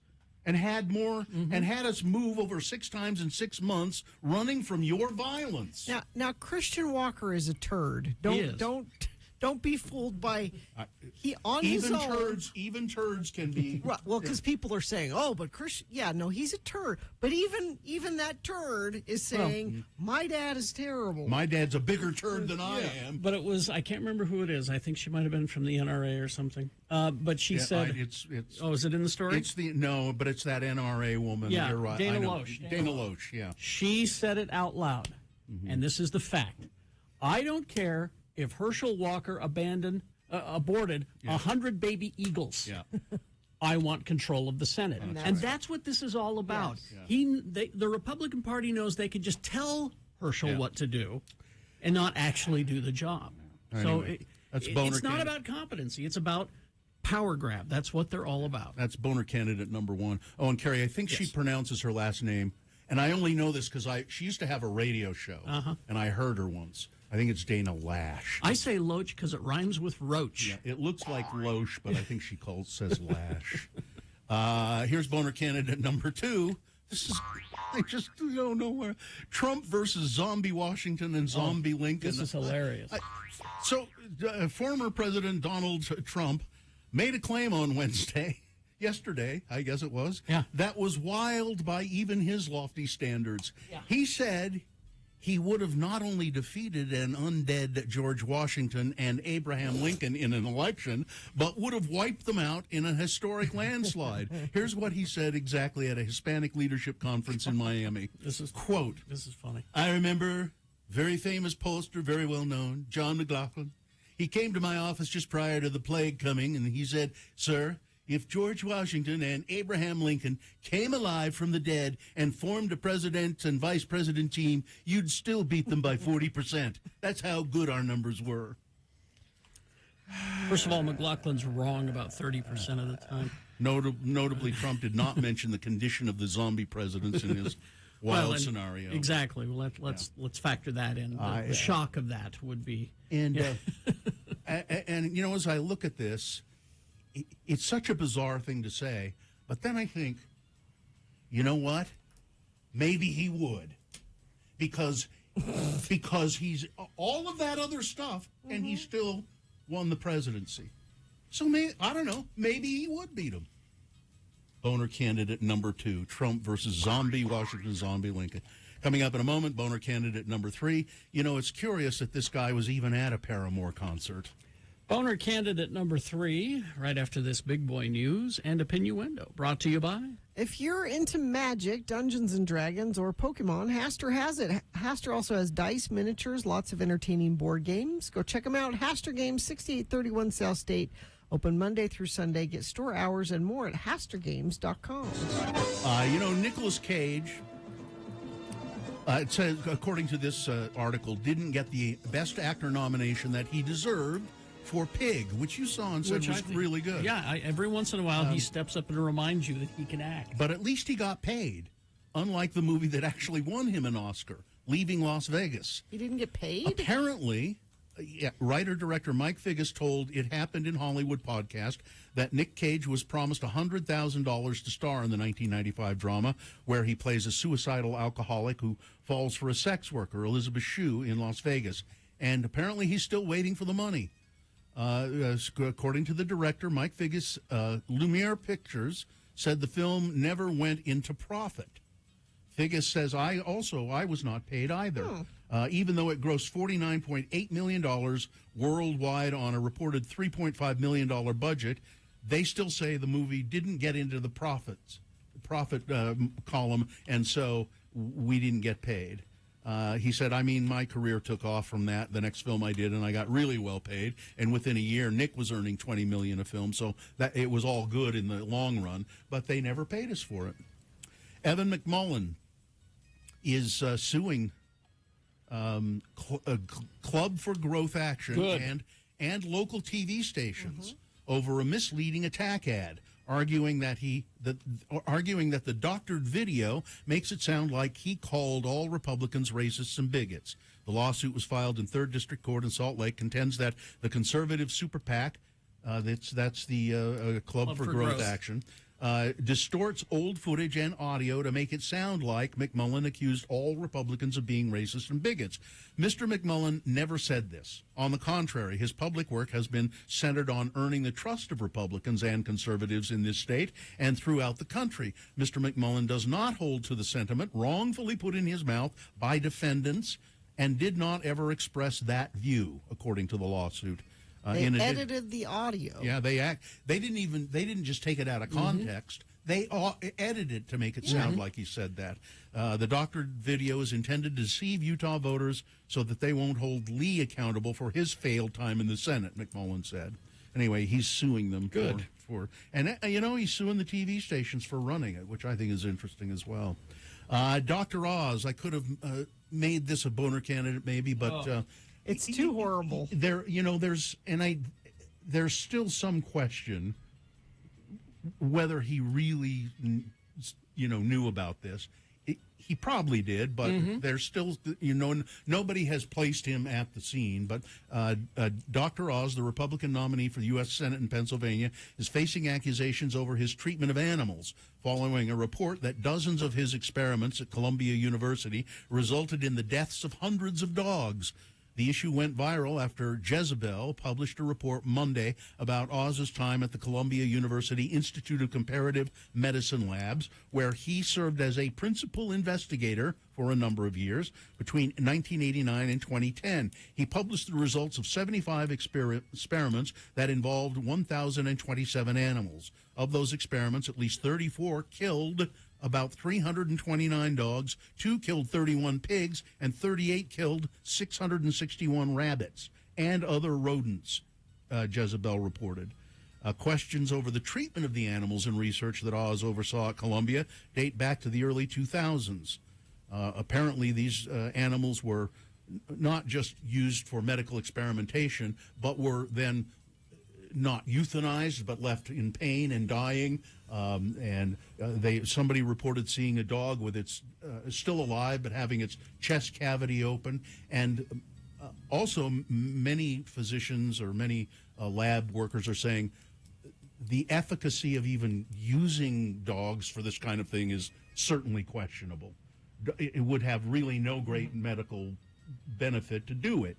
The only thing is that nobody has been able to place Dr. Oz exactly there. Yeah, he was like, ultimately he's responsible because he oversaw the but studies. was he in the lab doing the experiments? Probably not. No, but he should have known. Of it. Yeah, and he should have known what was going on, and he probably did. He did. Yeah. People planning on visiting Arches National Park, they're going back to long lines. Oh. They had tried a system of making reservations to get into Arches. That seems like a good idea. Well, it apparently worked pretty well, but what that was apparently was a test program. So now they're going to evaluate it, and in the meantime, they're just going back to the old way. I'm thinking it will come back. They're trying, they are going to look at the evaluation of it. And I would prefer that. Then, if I go at 1 o'clock, I can get. I know I can get in. I don't have to wonder. And let's see. I won't do that story. I'll do this one. The average American will experience symptoms of hanger, being hungry and that makes you angry, be hangry, almost every day of their lives. Every day? Yeah, apparently the average American gets that feeling almost every day. A recent survey of 2,000 U.S. adults shows that 3/4 of people admit that their hunger gets the best of them 5 times a week, culminating in an astounding 21,000 hangry outbursts over the course of their lives. People most commonly experience hanger as feelings of anger, grumpiness, impatience, fatigue, because you're hungry. Regionally, the Northeast is the hangriest of all. Hangriest of all? Yeah, with 46% saying that they always or often experience this feeling. Nationwide, men are less likely to be hangry than women, with 32% saying that they have never experienced hanger, as opposed to only 20% of women. And perhaps this is the most surprising of all in this survey. 28% of people who are hangry confess to eating food out of the garbage when they're hangry. What? How many people? 28% of hangry people. So 28% of people who are grumpy because they are hungry will eat food that has been thrown into the garbage. It was above the rim. Yeah. You're a headstrong young man. And now, they don't do it all the time, but they confess to, I have done it. I have done that when I've been so hungry, and there it is, food that's... Yeah, Brett makes an excellent point. With Snicker bars, so easy to access. Yeah. How are we all so hangry all I the know. time? Weather, traffic, whatever you want to do here. It's October, so I shouldn't be giving you this weather report that's going to be in the 80s Then for don't. several days. Rocktober. That's not correct. The Rocktober weathercast. This is wrong. Next chance for maybe not being in the 80s. Looks like we have to go all the way to Tuesday to find that, unfortunately. Crash, I-15 southbound 4th North in Payson.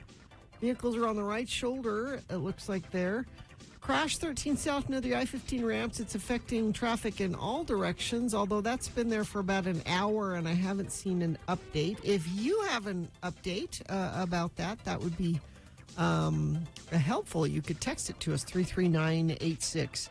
The downtown Salt Lake Farmers Market is open Saturdays from 8 a.m. to 2 p.m. at Pioneer Park, featuring locally sourced produce, meat, eggs, baked goods, packaged foods, unique specialty items. Learn more at slcfarmersmarket.org. Here's boner candidate number 3. It's curious that this guy was even at a Paramore concert. 45 minutes into watching their favorite band, Paramore, perform Tuesday night. I think it was out at a Saltaire. Taylor Shelton and Dale Hand went to the bar to grab some drinks. A man spotted Ms. Hand with her arm around Ms. Shelton and began verbally attacking them, the couple told Fox 13. He kept flipping us off and then just yelling, "Hey, you lesbos, get out of here. You guys suck," said Ms. Hand. It got to the point where Ms. Shelton said she feared for her life. He flicked something off the table and then got up and started running at me like gorilla-style arms, just barreling at me, she said. Well, security guards saw what was happening. At a minimum, she said, 10 people were on top of this guy, fighting him for a good 5 to 10 minutes. He was not giving up, said Shelton. He lost his shoes. His pants ended up around his ankles. The emergency medical people got involved. Paramore, the band, took to social media to address the incident, condoning... Not condoning, condemning. Yeah, it says condoning here. No, that's not. Who wrote that? This is a Fox 13 story, I think. Fire the editor. Yeah, condoning condemning the violence and homophobia, and apologizing directly to Shelton and Hand for what had happened. Quote, "You never know how the person feels when they get to read that knows it's about them. And it's just very exciting to know they actually care," said Ms. So she's saying the band actually cares, and she says it's exciting that they, Paramore said, "We are an LGBTQ plus band. We always have been." Yeah, we have. So what was it? So it's curious that this guy was even at a Paramore concert. It's boner candidate number 3. Let's review the first two and vote. Number 1, here's the thing. Polls show him running even with his Democratic opponent, Herschel Walker. Anti-abortion. Well, he's paid for an abortion for a woman, and also fathered a child, another child with her, and Herschel Walker's son doesn't want you to vote for him, but still, GOP is interested in the power grab. Trump versus zombie Washington and zombie Lincoln is number 2. Donald Trump claims that a pollster told him that if Lincoln and Washington were on a presidential ticket and he ran against them, he'd easily win by 30 points. And boner candidate number 3, it's curious that this guy was even at a Paramore concert. There you go. All right, let's get to voting here, shall we? You've got to decide of these 3 candidates, which one is the worst, which one deserves to be boner of the day for today, October 6, 2022. 1, 2, or 3. Remember your candidate number, the one that you think should win. Put that single digit in the message of a text, and then text that to 33986. That's one way to vote. It's the easiest.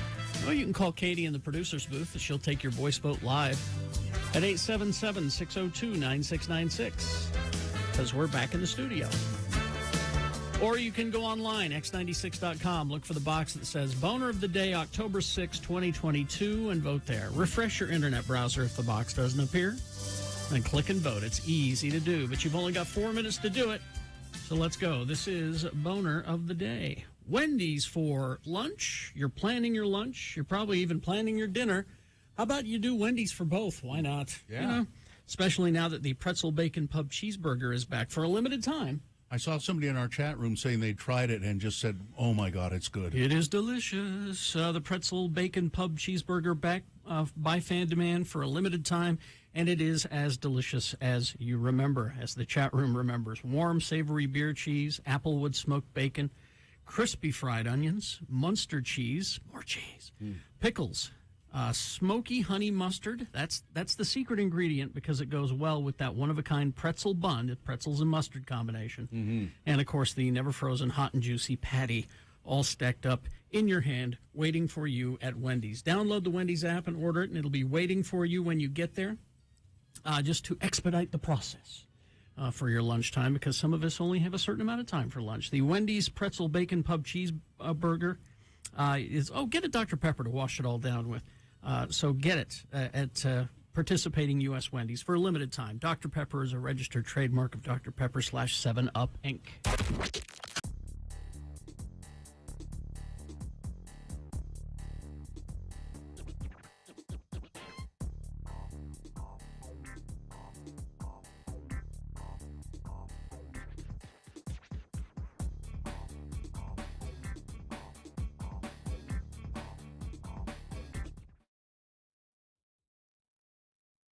We have Thanks, Charlie. late-breaking news from the nursery. Mikkel is on the line. Hello, Mikkel. Mikkel. This is Gina's sister, Mikkel. Hello? Good morning. Good morning. Are you at the hospital, Mikkel?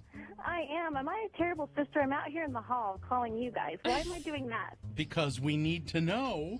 Are you an aunt? Of course I'm an aunt. I'm the aunt. Well, she was an aunt Well, I before, know, but though. are you an aunt a new two aunt. times over?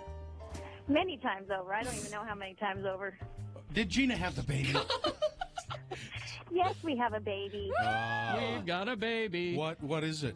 Is it human? It's a human baby. It appears to be human. Did it come out wearing a little turban and those turned-up shoes? No, but actually there is a funny story which I can relay. Okay. That Joe put in a soothing CD, and out come these sounds of all these monkey sounds. It's like a jungle CD. It's the is it the rainforest? Is that what it was? It's supposed to be, nice, soothing labor and delivery music. And all of a sudden we hear this. And so then we're out in the hall talking to the doctor who's here, and it's not her regular doctor. And the nurse said, "Don't worry, this doctor's wonderful. In fact, last week or this summer, he delivered the baby orangutan up at the Hogle Zoo." Oh. So he's really good. So Mikkel, it's a little girl. We knew that. Yeah, Jonesy, she's 7'7". Okay. 7 pounds, 7 ounces? And you can braid her hair. So not that huge. But a lot of hair, though. Huh. But tons of hair. Did we think she was going to be bigger than that? She looked bigger than that. Now. What? She was huge. What are we talking? What are we mincing words for? Gina looked huge. She looks beautiful. Yes, all pregnant women are beautiful and huge. All right. So 7 pounds, 7 ounces. But she still is about 10 days early, so she's a good size. Well, that's a good size. And everything. And was it a hard delivery? Easy? Was it? No, not a peep. Gina didn't say a word. Just 2 pushes and out she popped. It was quick. Baby just slid right out. Is that because she had the drugs, right? That's why she didn't make a peep, yes. right? Her thumb was going crazy on the bolus. Absolutely. I'm tired. There you go. Get out of here. Well, that's great That's good news. Great news. I just had to. Yeah, she's probably going to kill me that I called you guys, but I had to do it. No, I think she'll be happy you did. Okay. Thanks, Mikkel. Okay, Alsa. Congratulations. Congratulations. Yeah, tell her to just relax or something.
Let's award boner of the day. And it's brought to you In part by a delicious Greek-inspired dish of. So you had feta food. cheese on something. There was, yeah. Okay. Lamb? Was it lamb? No. Travel to a distant time and place and explore the magnificent architecture and legends of the ancient Egyptian civilization.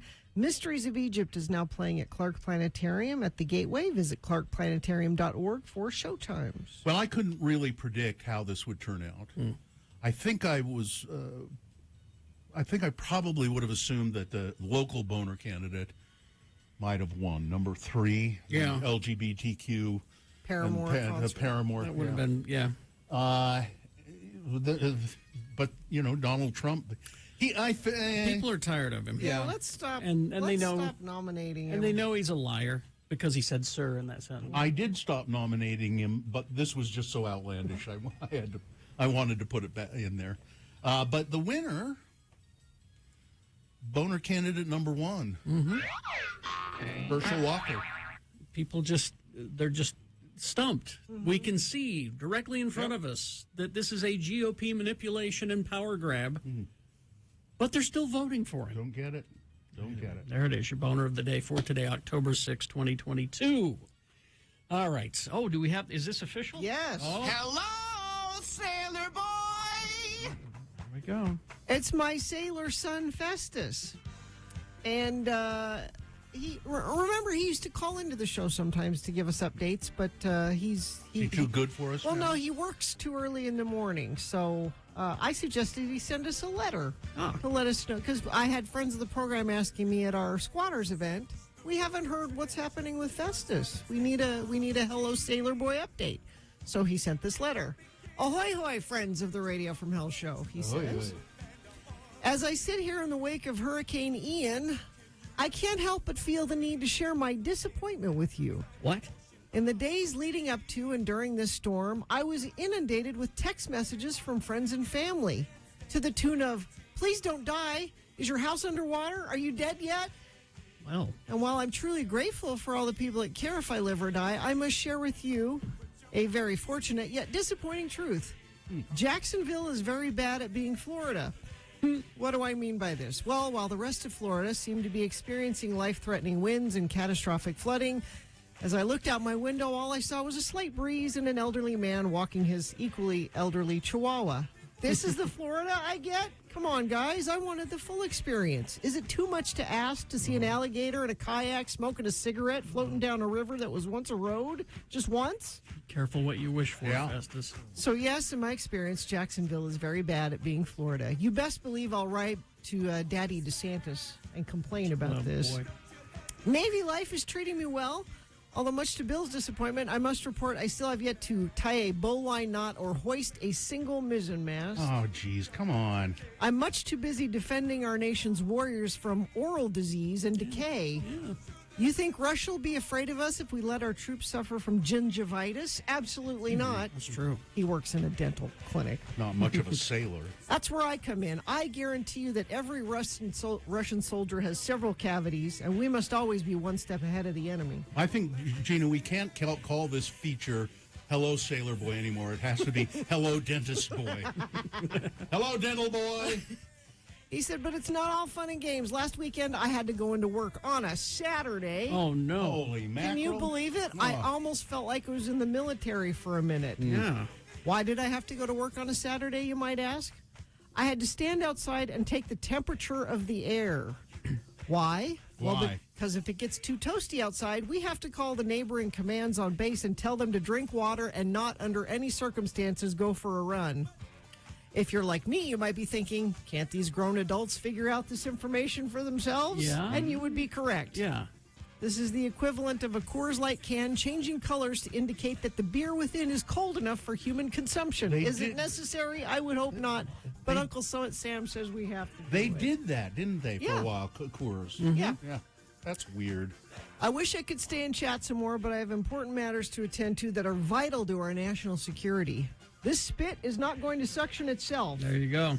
That's all for this Hello Sailor Boy update, but rest assured it shall not be the last. Very respectfully, Hospital Corpsman 3rd Class Jones, Festus, Naval Branch Health Clinic, Mayport Dental Department. P.S. That's how I have to sign all my work emails. Hello, spit-sucking boy. Yep. Hello, dental boy. He's disappointed that he didn't get the full Monty. He just wants a little bit of. He didn't get the full Monty. Yeah, like DeSantis said about the storm. The full Monty. Hey, we got the full Monty here. But and I had family calling me, going, "Is Festus okay?" He's fine. It didn't. He's on the other side. It didn't hit him at all. Well, but you can understand that they would. I texted. I'm like, "Are you okay?" Because when you would see the pictures and the models of the hurricane, it looked like the entire state was engulfed in hurricaneness. Hurricanicity. Yeah. Oh, let me refresh this, see if there's anything new to report. I have nothing new to report. UDOT is not giving me anything. Perhaps you have some traffic friends of the program need to be aware of. If it's safe for you to text, go ahead and send it in to us at 33986. All right. KXRK Provo, we will take a break. We will be back. I believe Victoria will be calling in with our Real Housewives of Salt Lake update. She watches, so you don't have to. Good. I'm so glad she does that. And Beat Gina on the way as well. What's our prize for Beat Gina?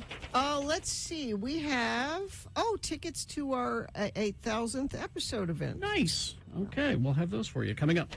Stand by for all of that. Let's see. Oh, and now a word from our sponsor, BetterHelp. Sometimes you get stuck focusing on problems instead of solutions. Yep. And how might that solution go better with a different mindset? It can be tough to train your brain to stay in problem-solving mode when faced a challenge in life. Sometimes you get stuck in the problem-having mode. And that's when it's important to talk to somebody. And I've had many people say, "You've been in therapy for years. I don't know how to get started." And I try to help them, and they don't really pay attention. But look, BetterHelp.com is here to help you now. When you want to be a better problem solver, therapy can get you there. Visit BetterHelp.com/SLC today. You'll get 10% off of your first month. So if you're thinking of giving therapy a try, great option. Convenient, accessible, affordable, entirely online. You can get matched up with a therapist after filling out a brief survey so they know who to pair you with. And if it doesn't work, you can switch therapists at any time. It's very easy to do. So when you want to be a better problem solver, therapy can help get you there. Visit BetterHelp.com/SLC today to get 10% off your first month. Remember to do that /SLC. That's BetterHelp.com/SLC. Hi there, this is Carrie.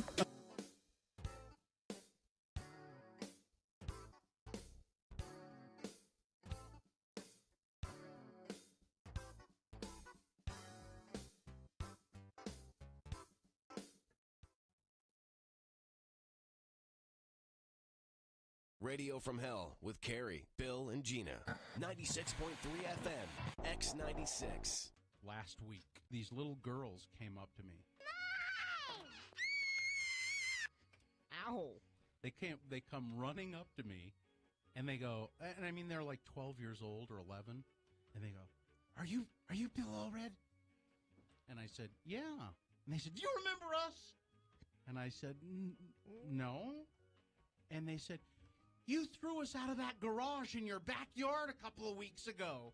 What? You had kids in your garage? Not my garage, my neighbor. She has this old garage, and the top of it. No, do you have an infestation? Yeah. Is it like little girls? That's what it was like. It was an infestation of little girls. No! And the old garage has like a top place that you can walk up some stairs and go into, a second story, but it's just ramshackle. You know, you can see through the ceiling and the floorboard. You ought not be walking around. It's more of a shack than anything. Yeah, and I realized there were some kids up there so I went over, and there were these little girls in there trying to clean it up and make a playhouse out of it. You know? And a fort. We want a fort. Yeah, and I was nice to him because I said I know how attractive this is. To want to do this, but it's really not safe.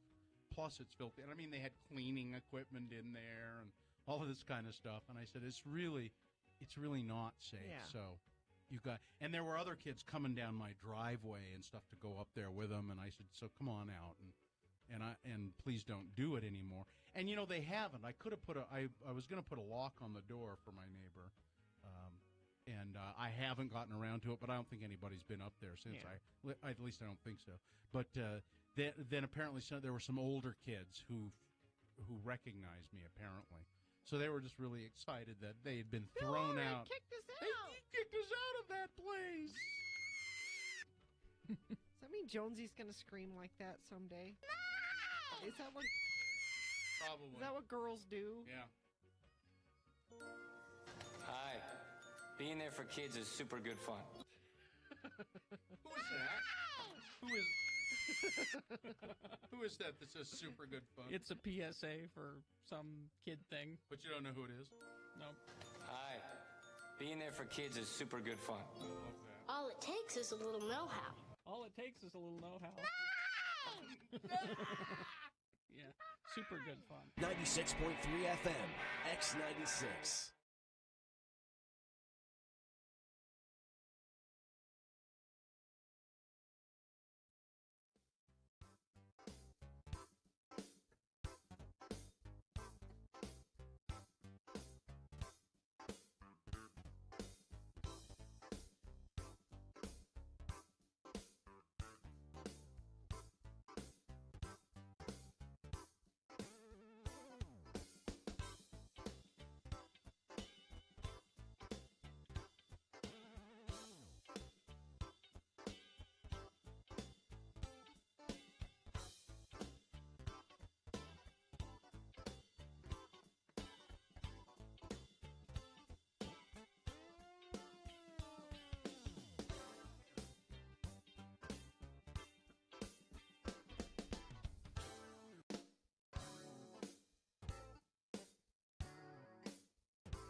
Right in. You sure? Yes.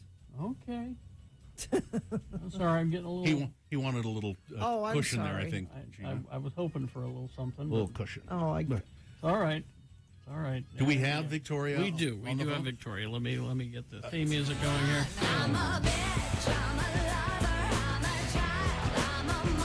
Here she is, live and direct from the biggest little city in the world, Reno, Nevada.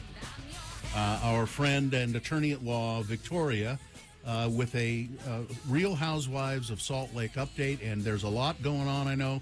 Nice to hear from you again, Victoria. How are you? Hi, guys. I'm fine. I'm just fine. There you go. There you are. Oh, wait. I'm sorry. I'm helping out the other people later. So let's just have at it. What's been going?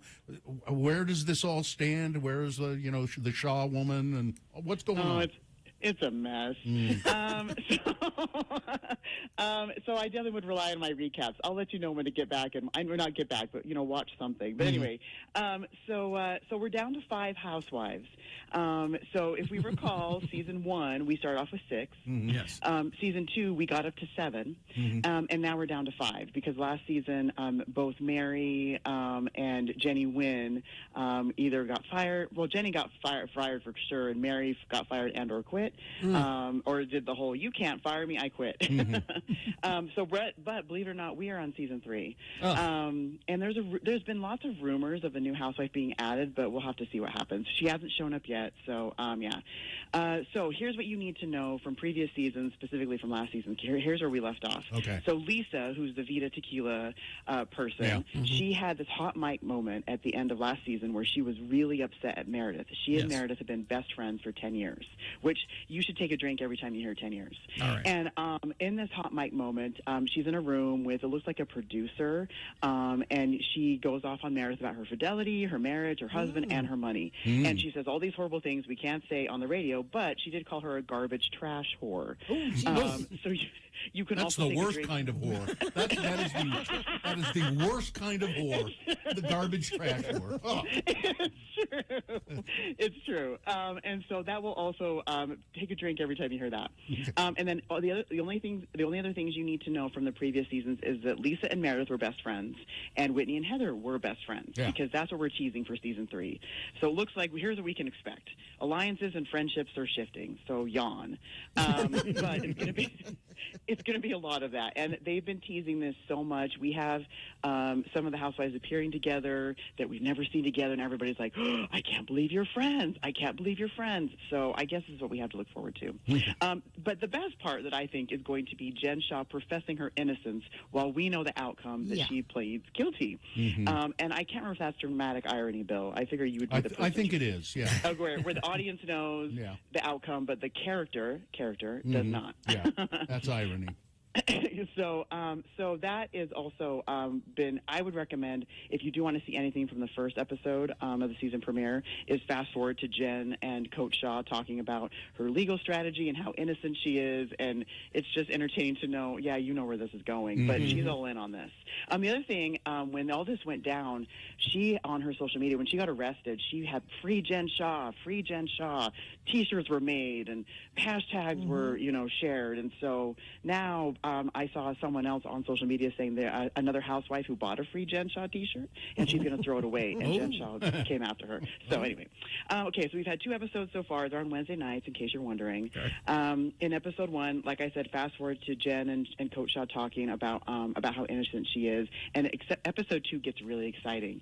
They go to Scottsdale, Arizona for a girls' trip. So buckle up. Isn't that where you go to?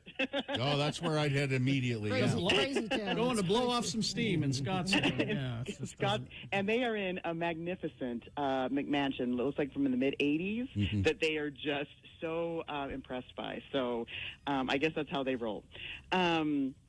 And so, like I said, I just want to say for the season so far, we're only 2 episodes in, and from the trailer, I'm very judgy.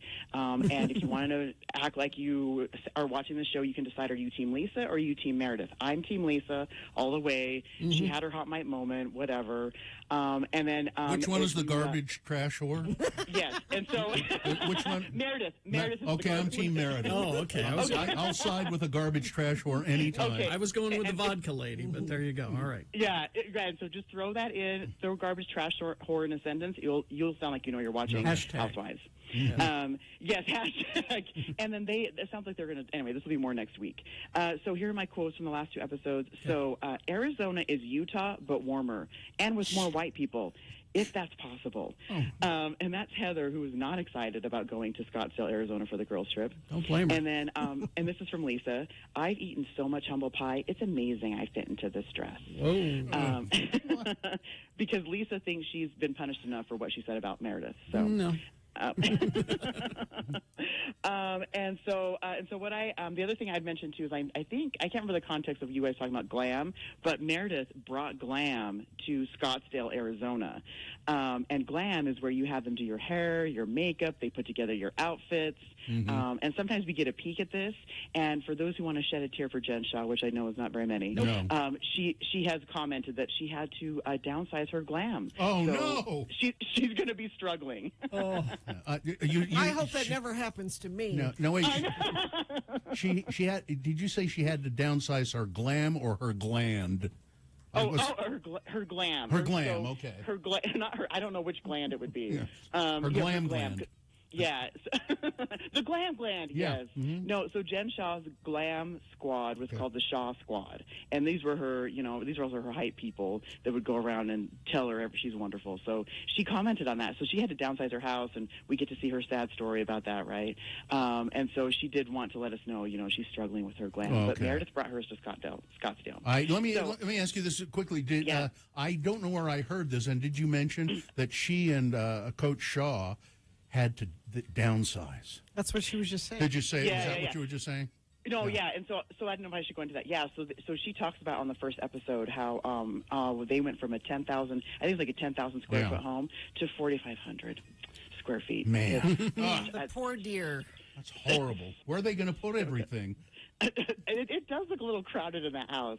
And she did cry about the size of her closet. She said she had this very amazing closet, and so now her closet is. And she even showed a picture of her a sad face in her new small closet. I think I speak for the entire Radio from Hell show when I say thoughts and prayers. Yeah. We're sending them out. Yeah. Yep. Yes, never has that been more true. Yes.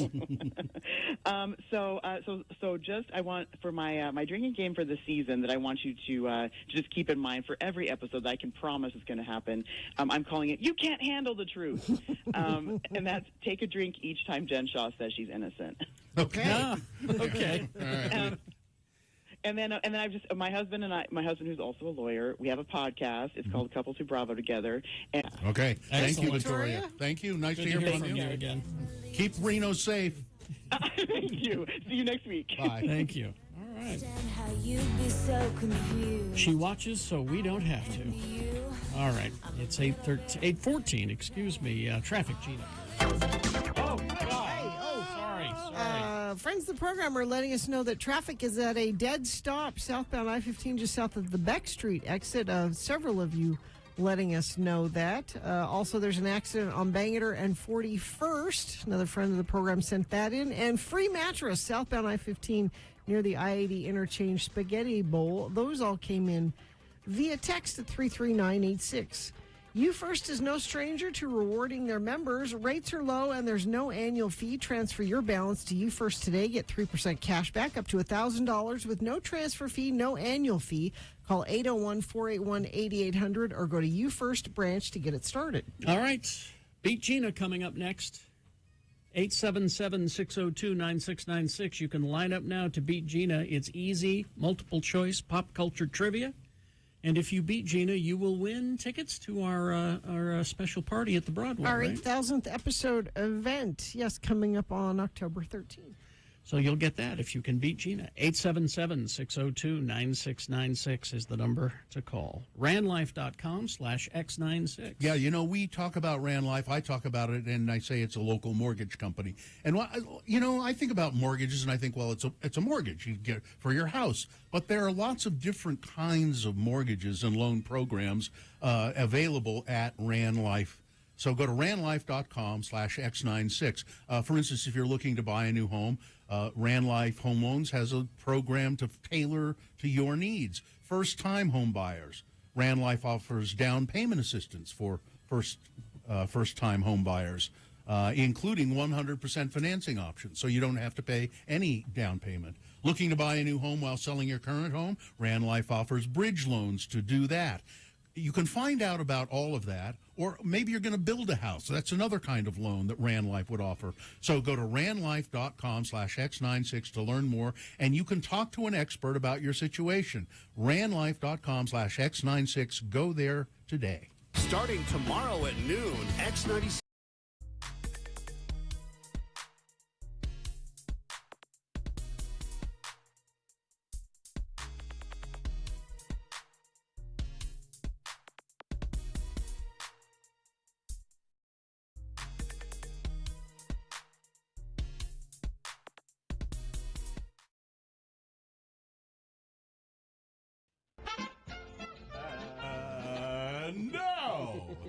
And now, it's time to play the game that everyone wants to play. It's Beat Gina! Beat Gina brought to you today by Hastra Games. Hastra Games in Midvale has the best selection of board games, Magic, and Dungeons & Dragons. And Hastra also buys used games. Hastra Games on 6831 South State Street, or go to HastraGames.com. And today, one lucky contestant will win a Fat Cats gift card. Yes, but that's not all. Another contestant, no, the same contestant, will win a Radio from Hell tote bag. And now, here's the man who can host a game show with one hand tied behind his back. He's so good, he can host 2 game shows at the same time. Wow. When you look in the dictionary for the words game show host, you will find his picture, and you will swoon. Wow. Here he is, the man, nay, the legend, Kerry Jacksboy Jackson. Thank you, Johnny. You're welcome, Although Kerry. I think you're just taking Wikipedia entries about Wink Martindale and using them for me, right? Oh, no. Wink Martindale doesn't cast a shadow like you do. All right. Well, thank you. You're welcome. How we pick the contestants, you ask? Well, it's easy. We determine, based on the prize that they're going to give Gina, if she beats them at Scary Movie Trivia. So, line 1, Gina is offering you a Greek gyro meal. Ooh. Okay. I don't know whether it's prepared here or no, there's no if specifics. it's transported. Okay. Doesn't say. Line 2 is offering you Halloween cookies and wine. Okay. And line 3 is offering you Lehigh Bakery donuts. I've never had the Lehigh Bakery donuts. Oh, they're very good. Okay, we'll go with that. Is that what you want? Sure. Going with Lehigh Bakery donuts with Brad. Brad is who you will be playing against today. Brad, are you there? Oh, hang on. Brad, are you there? I'm here. All right, good. Thank you, Brad. I was doing some work during the commercial. All right. We toss coin to determine who goes first. It does give you an advantage in the game. Heads or tails? Tails. All right. Coin toss app says tails. That means you go first, Brad. Are you feeling confident, Brad? Very confident. Oh, all right. Okay. These trivia questions prepared by Katie, I would think. No. No? Okay. Hawk. Based on the Scary Movie franchise. Okay. Which were the parodies of the Scream movies and a whole bunch of other horror movies, and so it's based on those. Okay. So here we go. Brad, your question first. Multiple choice. What is the name of the high school that Cindy goes to in the first Scary Movie? Is it 1, Shadyside High School, 2, Serial K High School, 3, Dead Bodies High, or 4, B.A. Corpse High School? I think it's A. Shadyside? Incorrect. Shadyside. Gina. B.A. Corpse. B.A. Corpse is correct. It's 1-0 for Gina, and I don't think I'd like to go to that high school. Gina now controls the question as well. Gina. Yeah. What did Cindy type on the computer to summon the police? What was her message to call the police? Was it 1, the killer's in the house? 2, white woman in trouble? 3, can you bring some donuts? 4, I've fallen and I can't get up. White woman in trouble. Wow. That's 2-0 for Gina, a commanding lead. But, Brad, you have a chance to climb back into the game. Brad? All right. What is the book that Cindy is reading?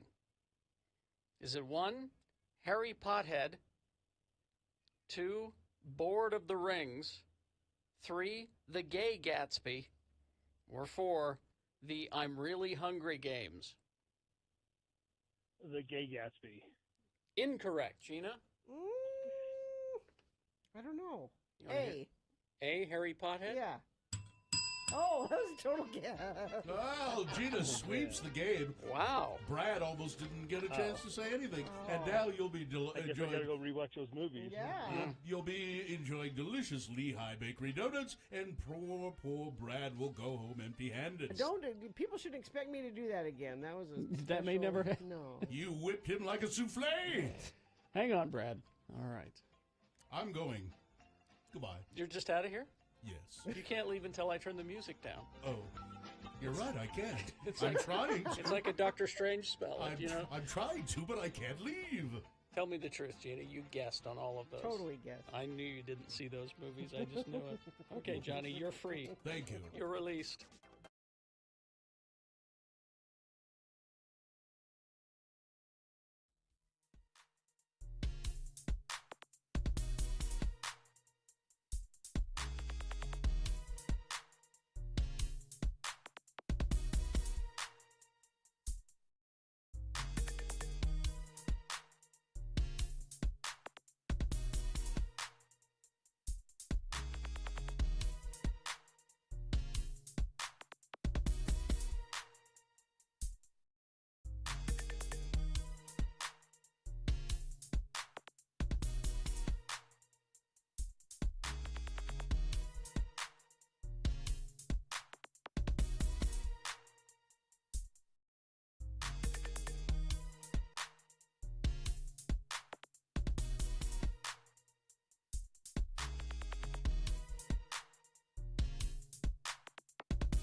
It's time to put your Bibles into your backpacks and play along with radio's easiest game show.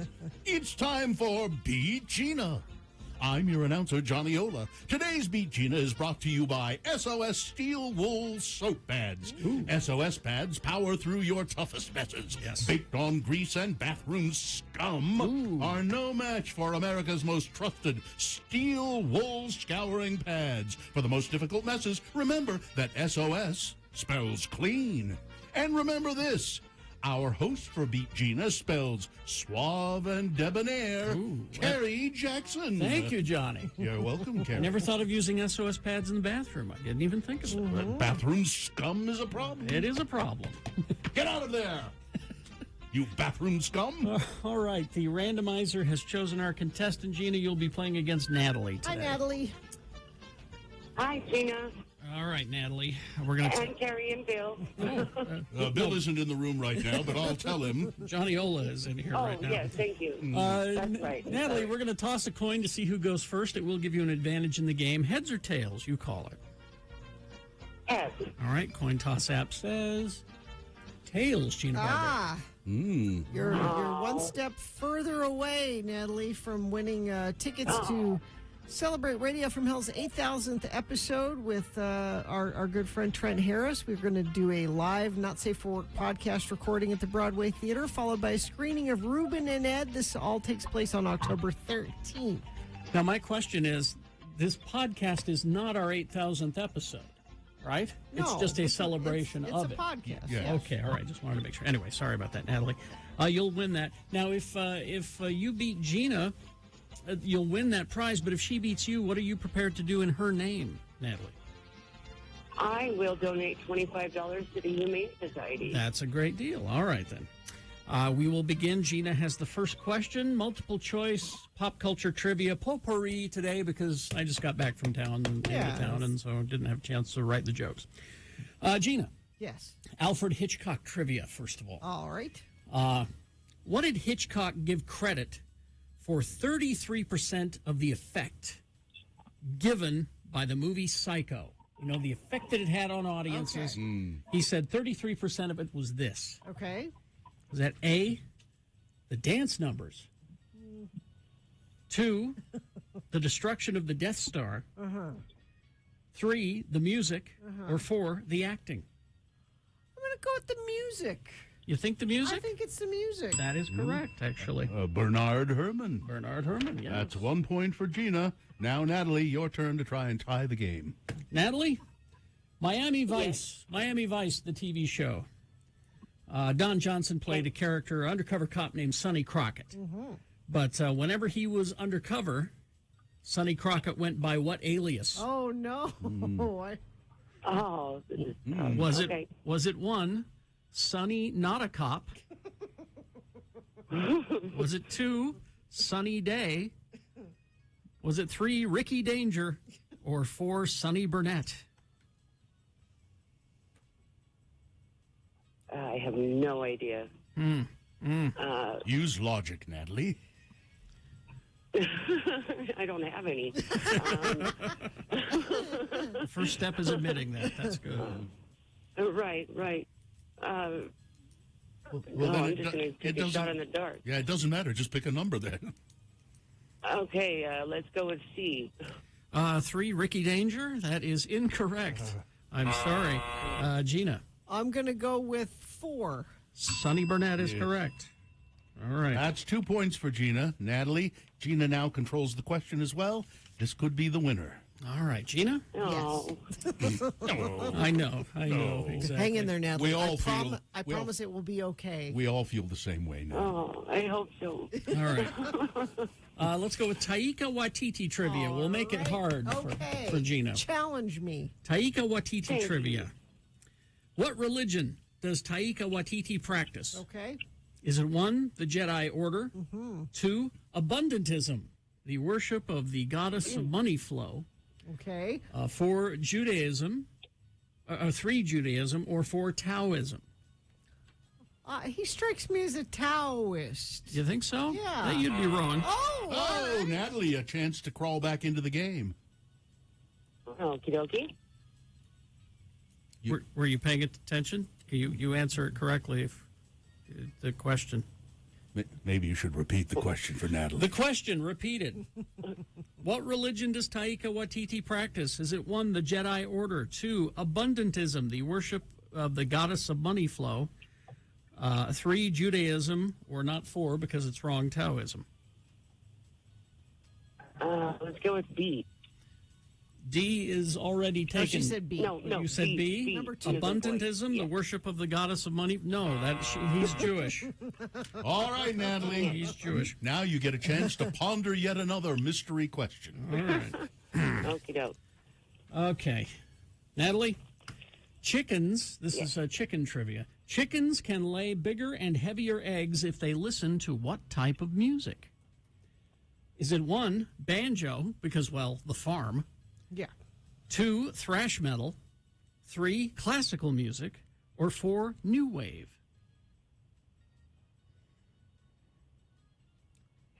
Natalie? Are you... A. Banjo, 'cause the farm? Well, no, that's... Gina...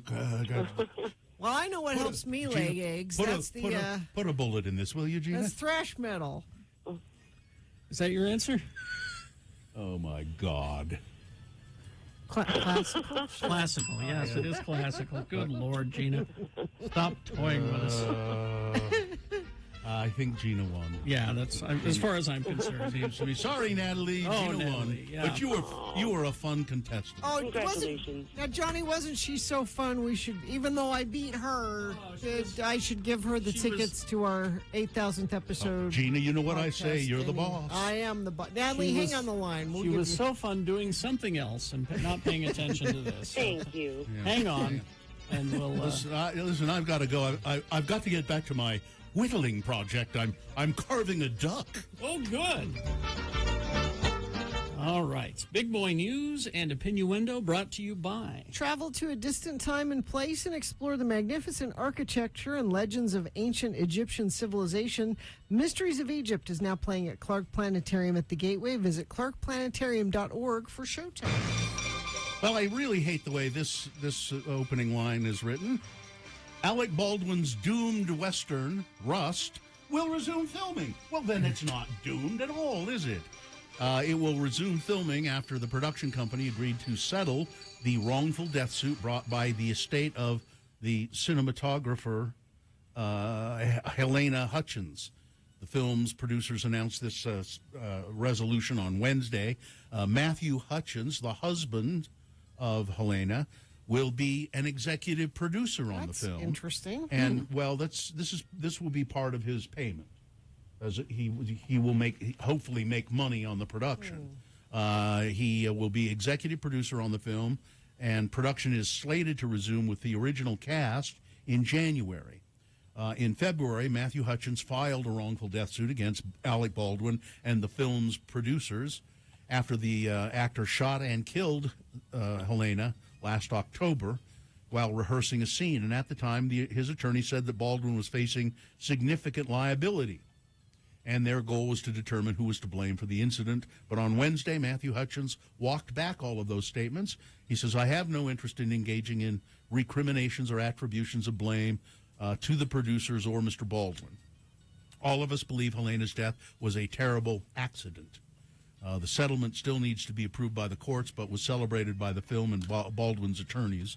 So the hope is that he'll make some money. And, you know, he's also, I'm sure, received a handsome amount of money from Alec Baldwin. Yeah. And I'm sure this movie will make money because of curiosity. People will be curious. The curiosity factor will. Yeah. And I think this guy, you remember right at the beginning, though, he did say something about the fact that he didn't blame Alec Baldwin for it. Well, obviously he didn't do it on purpose. It was an accident. But I blame the prop people for having a bullet, a live bullet anywhere near that set. That's not Alec Baldwin's fault. Who you blame doesn't mean anything, but I would like to find, I think the courts should find out who really is to blame, the individual who was responsible, so that person never works in the industry again. The owner of a sports memorabilia auction house says he has offered $2 million to the fan who caught Aaron Judge's American League record 62nd home run. J.P. Cohen, president of Memory Lane Incorporated in California, told the AP on Wednesday he has texted and emailed Corey Yeomans, the man who caught Judge's milestone shot Tuesday night at Globe Life Field in Arlington, Texas. Wouldn't that be exciting to have caught that ball?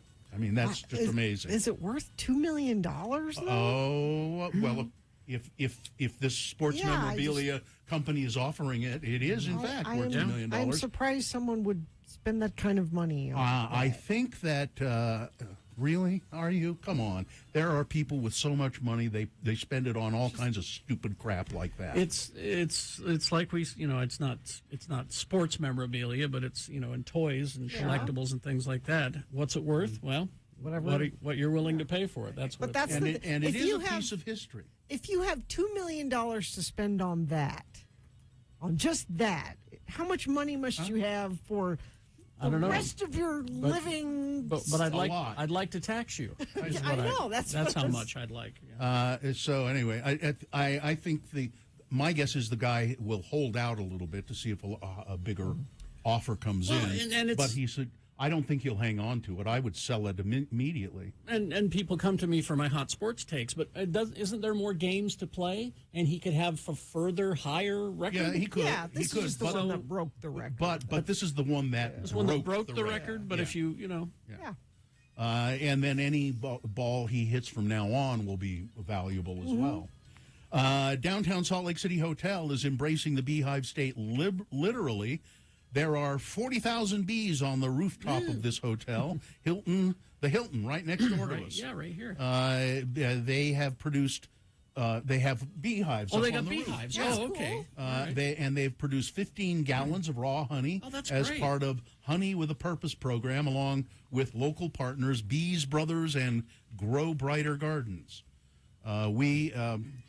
We could base our sustainability measures on energy efficiency alone, but we wanted to do something more unique than that, said Hilton Salt Lake City Center's general manager, Garrett Parker. And he said, we had the idea, and they came to us and said, yeah, let's do it. Let's put beehives. And there are beehives on the roof of the Salt Lake City Library as well. Oh, there are? Yeah. That's cool. You should have beehives. My yard is not big enough.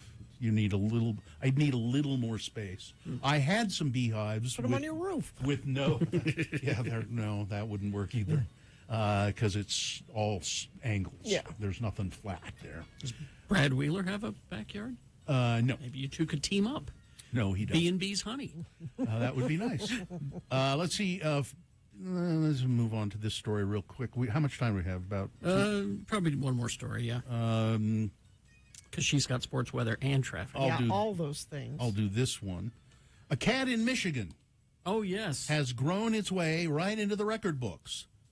Fenrir, is that how you say? Fenrir, I guess, Fenrir, a 2-year-old Savannah cat, is the world's tallest living domestic cat. Now, by tallest, is that like holding hind, it up? Yeah, hind legs.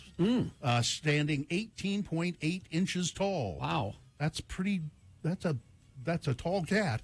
This, according to Guinness officials, his owner, Dr. William Powers, adopted the cat when he was 12 weeks old. Fenrir follows in the footsteps of his older brother, Arcturus.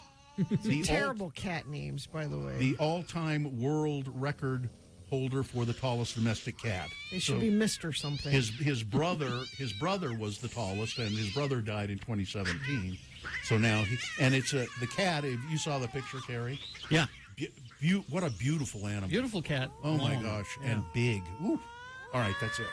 All right. Sports, weather, traffic. Oh, it's Mr. Fenrir. Yeah, okay, that makes it is. It should be. That fixes it. Manti Te'o's been back in the news again recently after a Netflix documentary introduced more people to his story. You watched the documentary? Yes, I did. It was interesting. It's like 3 parts. So. Former Notre Dame star may be looking to capitalize on a renewed interest in his life. Te'o, you may remember he's the one that had the fake girlfriend, and he was catfished terribly and embarrassed. It was mean. Te'o recently signed a deal with United Talent Agency for representation. You could see Manti Te'o, doing movies, doing and TV shows, and kind of thing. Because he's a good-looking guy. He is. A public marriage proposal at the Toronto Blue Jays and Boston Red Sox baseball game over the weekend went horribly wrong as shocked spectators watched on. In a viral video that's received over 200,000 views in 48 hours, a fan can be seen stopping his girlfriend as she walks down the stairs to her seat at the stadium. The man pulled his confused girlfriend toward him, kissed her, said, "I love you," as he began to kneel down, leaving the young woman gasping in disbelief with her hand over her mouth, anticipating what would happen next. The gesture immediately drew the attention of spectators. Everyone thought they knew what was going to happen. The cameras were rolling. Don't do. No, he was just. Don't do the. Is in public. Don't. He opened the box and what was a ring pop? It was a ring pop in there. It was a joke. It wasn't. He wasn't really proposing. Oh, so that's even worse. And there is some thought that the whole thing was staged as well. Yeah, it's. Yeah. All right. That's sports. Weather, I know the calendar says it's October 6th, but the weather didn't get the memo because it's going to be 80 for days and days and days. If we don't cool off a little bit, it looks like until Tuesday. All right. I mean, it's sunny. You can enjoy some outdoor activities and that kind of thing if you're looking for a positive here. Traffic, we've got a crash northbound I-15, 58 south. That's milepost 300 on the right shoulder. Crash northbound I-15 at Bangor Highway, milepost 289. And let's see if you've sent anything in via text. No, but you certainly can. If you see something, say something. Text it 33986. All right. We will take a break. We'll be back. And I don't know how gambling works. You don't? I'll explain coming up here in a moment. If you don't mind. Stand by for that. Wendy's for lunch and dinner. Well, breakfast, too. You can do it all day. But all the item I'm telling you about is not a breakfast item. It is a lunch and supper item. It is Wendy's Pretzel Bacon Pub Cheeseburger. Now, this was on the menu temporarily before. Y'all screamed you wanted it back. It's back by fan demand, and it is as delicious as you remember. We've had several chat room people say that they tried it and just loved it. And you kind of wonder, they should just keep it on the menu, I think. You should tell them that when you go to Wendy's. Just tell them that, and maybe they'll pass it along to Mr. Wendy. It's delicious. It's what you've been craving. The warm, savory beer cheese, applewood smoked bacon, crispy fried onions, Munster cheese, more cheese, pickles, the smoky honey mustard. To me, that's the key ingredient because it goes with that pretzel bun. You got the honey mustard and the pretzel, mixing it up together with the fresh, never frozen, hot and juicy patty on your burger there. Delicious. Get a Dr. Pepper with it. It'll go together well. Get yours today at participating U.S. Wendy's for a limited time. Dr. Pepper is a registered trademark of Dr. Pepper / 7-Up, Inc. News, will of the people, world.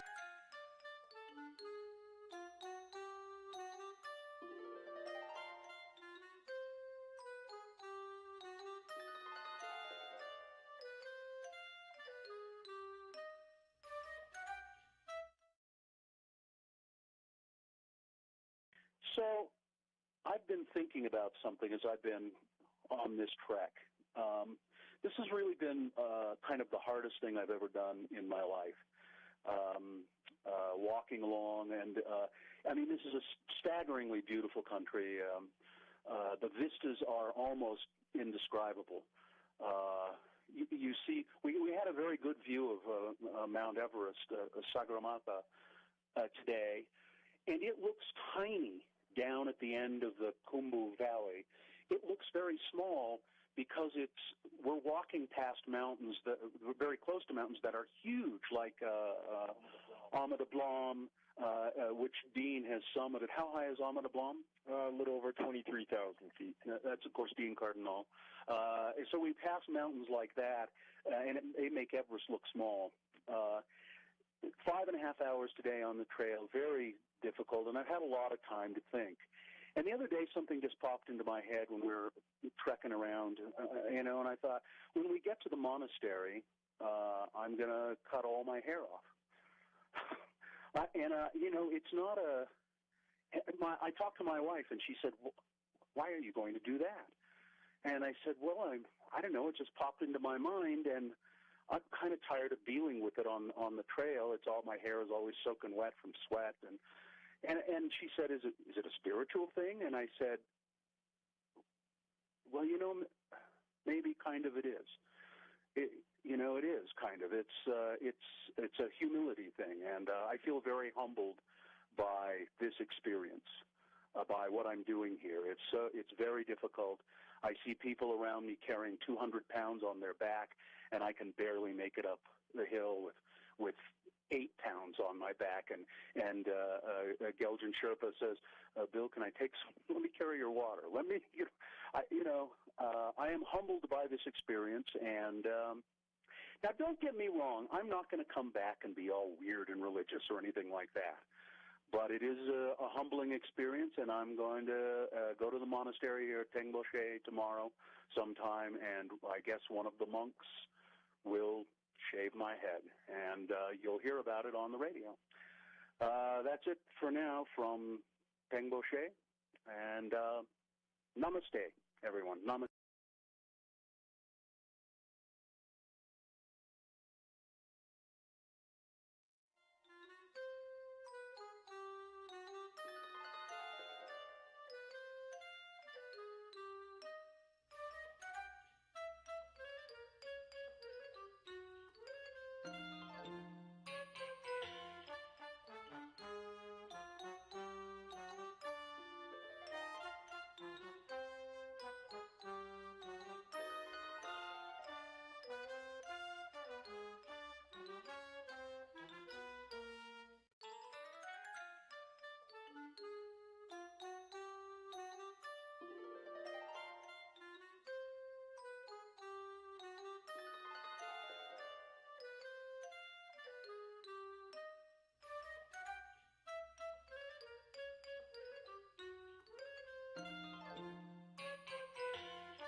Right now. Now we were gone for a few days, and I took advantage of that time to go down and see my nieces. California? Yes. And but anyway, on the way down, Sue made reservations for us to stop in Vegas because she didn't want to drive all the way. Makes sense. And she was looking at our credit card, and we had a whole bunch of points that added up, so we could get a free room. And so she looked it up. Just out of random, says what hotels will take the points, and there's the Cosmopolitan. Okay. A nice hotel. Nice hotel. So great. We'll stay at the Cosmopolitan. Always wanted to go there because we're celebrity chef stalkers, and we love them, and we always follow them and go to their restaurants when we can. And there are 2 of them, celebrity chefs that have set up places in the Cosmopolitan. Not just one, but several locations in the Cosmopolitan. So you have Chef Jose Andres. Right. Who's he famous for? He helps hurricane victims. Yeah, he feeds the world. Is what he does. So does he have? What's his restaurant and his main? The one in the Cosmopolitan is this tapas place. He's Spanish, and so we made reservations for there. Okay. So we're on our way down, and we stopped, and the food was incredible. It was just exactly what we wanted, and our room was wonderful. We were up high. We had a great view, and it was just such a great. It's one of those hotels where there's not a lot of kids and stuff. There are no it's kids. Not a family place. There are no kids. Yeah. And so it just a great time. So she said, you know what? Instead of driving straight through on the way home as we had planned, let's leave a day early and let's spend another night here. You're enjoying it. Great. Yeah. Made the reservation. So we're on our way back, and then we get a text from the house sitter. I always have people stay at my house when I'm gone. It's smart. Because they can keep an eye on things. They can keep the dogs happy. We get a text on the drive back, early in the morning. Uh-oh. Says, apparently there's some sort of flood. What? Oh, no. And at first they thought it was the water heater had blown up or something because most of the water was there. But then they looked around and realized that the water was downstairs. It was in both where the water heater was and the downstairs bathroom. Oh, no. And so I started looking at the ring cams, and I had my suspicions, and I said, but what it is it's a sewer backup. Oh, crap. So that's bad. But anyway, so we do what we can. We make arrangements for a plumber, the whole thing, while we're driving and all that. So we get to Vegas, and I'm already bummed because I know this is going to cost me a fortune. Yep. But I figure I'll try to have a good time. Sure. And we realized we had like $4.50 in quarters. Okay. Now, it used to be You walk through the Vegas casino, you drop a quarter in a slot machine and go. Apparently, I don't know how to gamble anymore. No. You just can't do that. No, you can't. I didn't know. I haven't been to a Vegas casino. When we go to Vegas, we go for food, we go for things. You know, we don't go to gamble. I think I just don't gamble. There are still places you can do that, but not Probably. not in the high end. But this was a nice casino. So you're walking through, and I'm looking for a quarter slot. Can't find one anywhere. And so this is me. This is a penny slot machine. It's the Anchorman themed slot machine. And I thought, I got to play that. Yeah. A penny slot. Penny slot. Now, if you look, it says pennies down there. But here's the thing. Yeah, but you don't. Here's the thing. Yeah. Once we realized you can't just put money in it. I mean, you can put dollar bills in it, but you can't put coins. Right. So I stuck a dollar bill in there. I thought, penny slot. Yeah. It's a 75-cent bet minimum. Yeah. So it's not 75 pennies. For a penny slot. Yeah. 75. I just wanted to play the Anchorman machine. Yeah. Well, you did, didn't you? Well, I didn't realize that, so I hit the button play, and nothing happened. You know, I lost, and so I thought, well, I get my quarter back. No, you get a piece of paper. Yeah, a credit that says 25 cents. Yeah, you have to take it to the cashier. Take it to the cashier, which you're not going to do. I would. For a quarter? Yeah, you would walk across. Yeah. Well, what I did was we started walking through the casino. And she said, just give that to somebody. And I saw this old woman over there, and she had help. And she's in her wheelchair, and she's playing the slot machines. And, you know, I walked over to her helper, and I said, here, just please take my 25 cents. Take my 25 cents. And I hope that she won with it. What if she did? I hope she did. But I don't know how gambling works. This was so weird. Yeah, it's changed. It's all changed. I just don't do it anymore. You know why? Because it's easier for you to stay there. Like if you can stick your credit card in and just do That's what they want you to do. Yeah, it's not the same as like holding the money and putting it in. Yeah, but you forget. It's not real money. It's my credit card. Oh, now here's someone says no quarter slots in Wendover either. I asked about this and I was told parts are no longer made for them. So they've gotten rid of the classic quarter slot machine. Well, because they don't want to deal with the actual change. Because you got to pay somebody to go around and with the buckets. If it's all digital, then you don't have to pay that person. Yeah. Oh, that's a tragedy. It's no fun. No. I mean the thrill of hearing that money drop down. Well, they still have the sound. I didn't hear that as we were walking through. I didn't. They have ding, ding, ding, ding, ding, but they don't have the sound of the coins hitting the metal. When like they it used to fall out. You don't have that. Now another thing that I learned was that we're walking through the card section, where you play the cards. They've added a card game, one from your childhood. Old Maid? War. You're kidding, really? You can bet. I want to play War. And play War. I want to do that. Again, a lot of people listening are like, yeah, we know, Carrie. I didn't. I haven't left the house in 3 years. I think, Carrie, they also have, in some casinos, slapjack. I wouldn't be surprised. Remember slapjack? I wouldn't. But you can play War. I asked Drew about it because he's our gambler in the family. He said, "Oh, the odds are terrible. Don't play that." Oh. I said, "Oh, but I just want to play."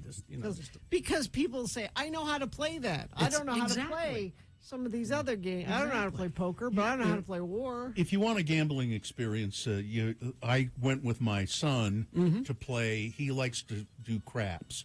I don't really understand it, but I stood there, and he wants me to go to Wendover with him and teach me to play craps. Teach you how to play craps. My dad kept offering to teach me, but I never took him up on it. And I watched him play for about a half an hour. I mean, he stayed there a lot longer than that, but I couldn't figure it out. That's real. That's like you're really. That's real gambling. I mean, and it's like there are like 5 people to run one craps table. Yeah, you need like 5 people to do it. That's really, but it's so it's fascinating, and I think I should take him up on it. And go when we go to Vegas, we don't gamble. We just don't. Yeah, I just wanted to get rid of these quarters. Yeah. I just I should have just bought a drink with. Yeah.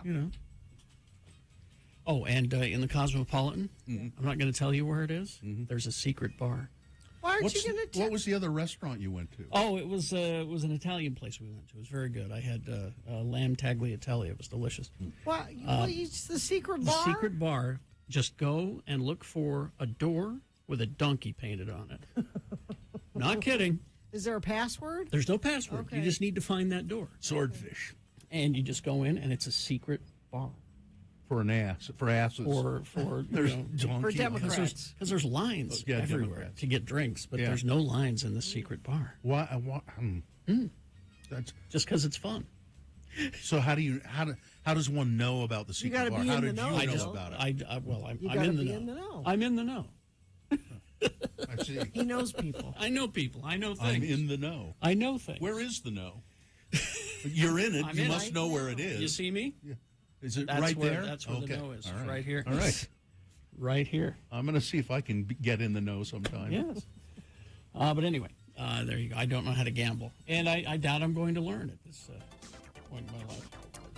Crash northbound I-15 at 58 South. It is off to the right shoulder. Looks like a little bit of slowage northbound I-15 coming around Point of the Mountain into Draper. I don't see an accident being reported, but maybe you see one. You can text us and let us know what you're seeing out there.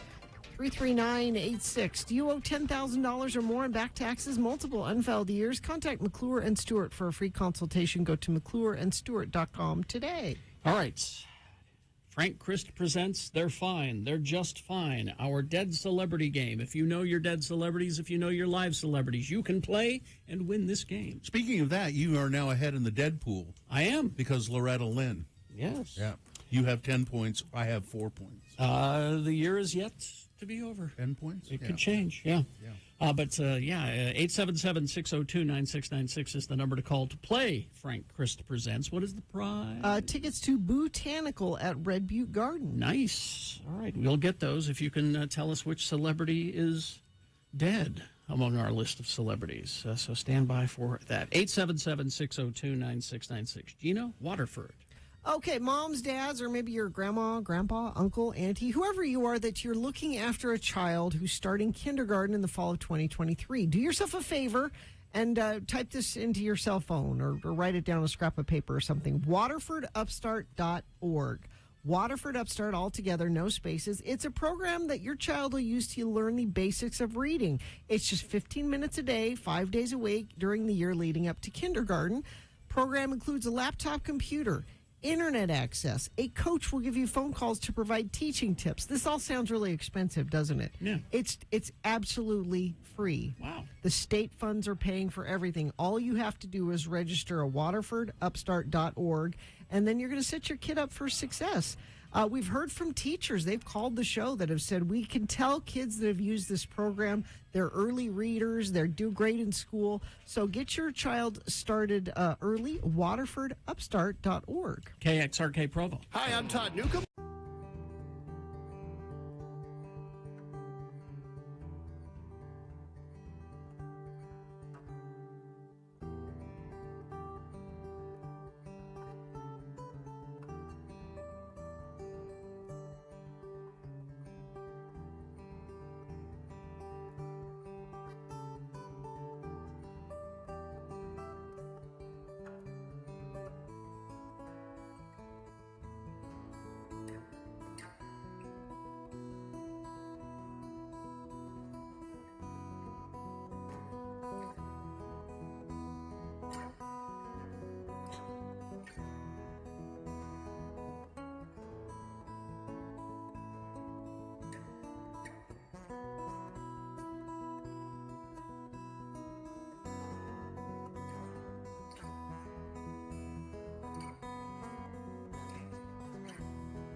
I have. You do have? And now, a morsel of murder with Gina Barberi. Radio from Hell on X96. Now, I have previously addressed this morsel of murder. However, So we're revisiting? Murder? better details have come to light. And you know how I love New S has come to light. details. Okay. Larry and Bianca Rudolph. No strangers to guns, big game hunting. During their 34-year marriage, the couple stalked animals all over the world. Murder? But at a remote safari camp in Zambia in 2016, where Bianca was hoping to bag a leopard, oh, if I'm lucky, I'll bag a leopard. Her 12-gauge shotgun went off in the early morning hours of October 11th. Mm-hmm. The blast hit the 56-year-old mother of two in the chest, killing her. Larry, 67, said he was in the bathroom when the gun went off and dashed into the bedroom where he discovered Bianca lying on the floor. Oh, wait, was there a leopard in the bedroom? No. Authorities quickly ruled her death as accidental, but the grieving spouse soon raised suspicions of officials. Within days of Bianca's death, he had her body cremated. You know, when you do that quickly, it's maybe you're trying to hide something. Authorities also discovered he'd collected nearly $5 million in life and accidental insurance benefits. Well, he was entitled to it, wasn't he? Bianca was very Catholic. He did not hold a Catholic mass or funeral for her funeral. It was just a quickie cremation, quickie funeral. Yeah. All right. Now, there's nothing here yet that says that he murdered. Hold on. After a 5-year investigation, Larry was arrested in 2021. During his dramatic trial, he testified in his own defense, saying, "I did not kill my wife. I would not murder my wife." Well,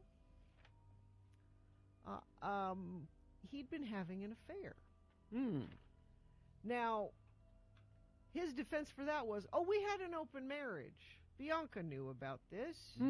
Everybody knew. This was, we loved each other, but, you know, we'd been married for 30-something years, and, you know, you get bored." Okay, now still we have all these suspicions, but is there any concrete evidence? In the end, it may have been Larry's own words that sealed his fate. Okay. Oh, okay. At a Phoenix steakhouse, where Larry and the girlfriend, Lori, were dining, a bartender overheard and later testified about an explosive argument between the pair who were regulars. Larry and Lori? Quote, "Larry and Lori were having a drink. There was music in the background. It made it difficult to hear conversation, but at some point, all of a sudden, the music stopped, and in the brief interlude between songs, the bartender heard Larry yell, 'I killed my hugging wife for you.'" Well, I'd say that's that puts a lock on it.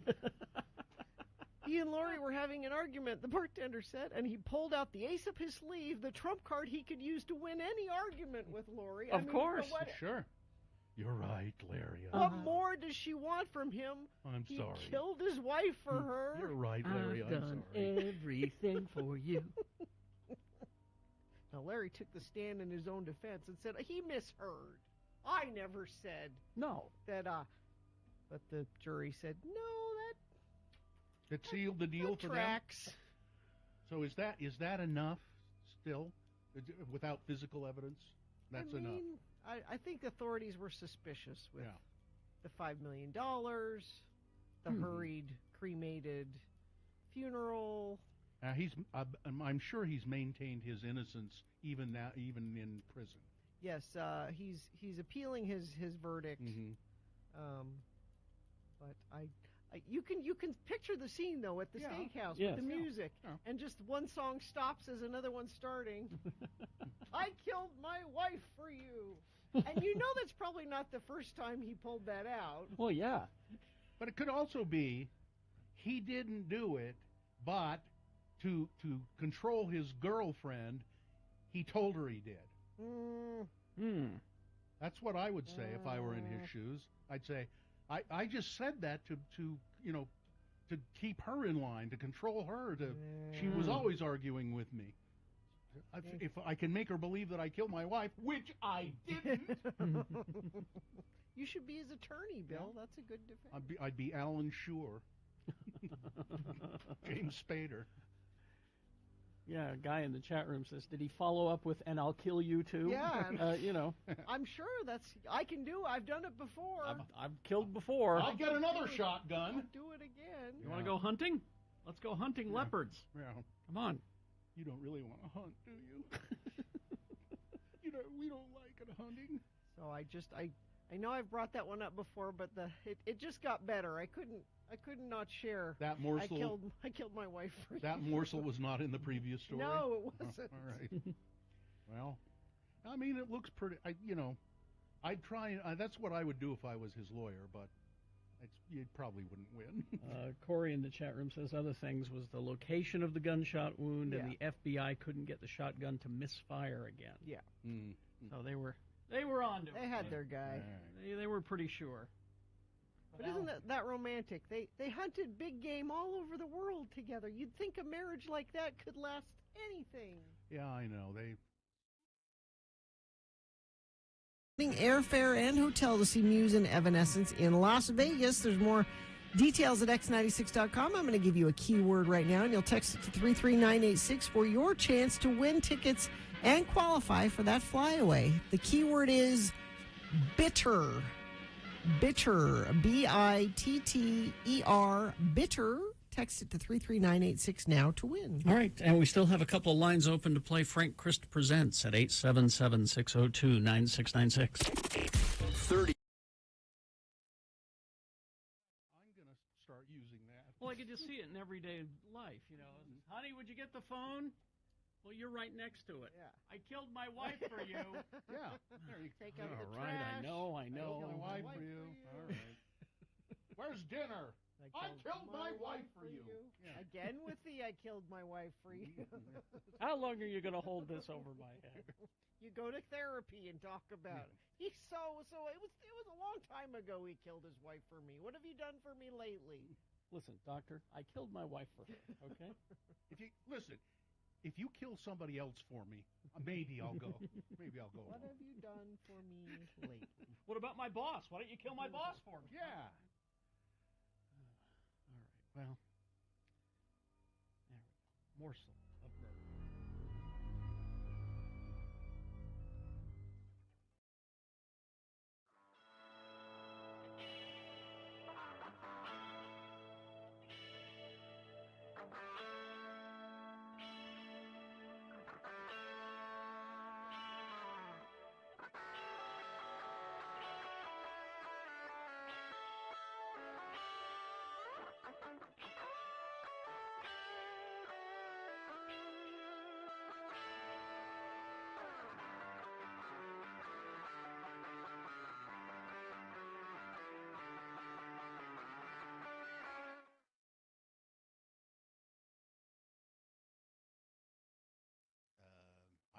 Yesterday. I was at a business. I'll say I was at a business called Total Health and Fitness, who I believe we're going to be doing some commercials for. So I'm out there talking to the folks and everything, and I get done with my business at Total Health and Fitness, which is in Draper on 123rd South, and I'm just about to leave the building where Total Health and Fitness is located. Okay. And a woman walks in and walks up to the desk and says to the lovely receptionist at Total Health and Fitness, "Hi, is this Total Health and Fitness?" To which the receptionist, being a nicer person than I am, said, "Why, yes, it is." And the woman said, "Oh, okay, good. I'd really like to apply for a job." Now, if it had been me as the receptionist, when she walked in and said, "Yeah, is this Total Health and Fitness?"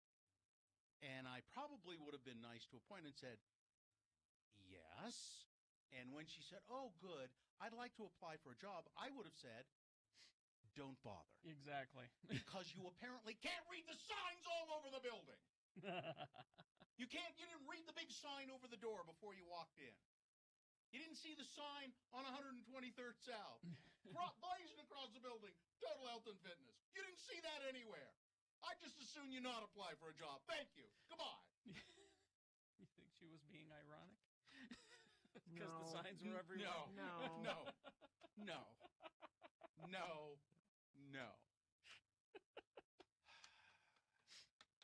The receptionist did say she's way nicer than I am, but it was probably true. I don't think she was just trying to be nice. She said, "Well, we're not hiring right now." I would have said, don't bother. God. Oh, shit. I'm just sitting there and looking at this going, really? I'm not a nice person, though. No, you're not.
On, as Frank Christ is in the studio, the Celebrity Reaper. You must be tired, Frank. I am. Had a busy time. You know, as Carrie ran away, he said something about, I've already lost one testicle. I don't.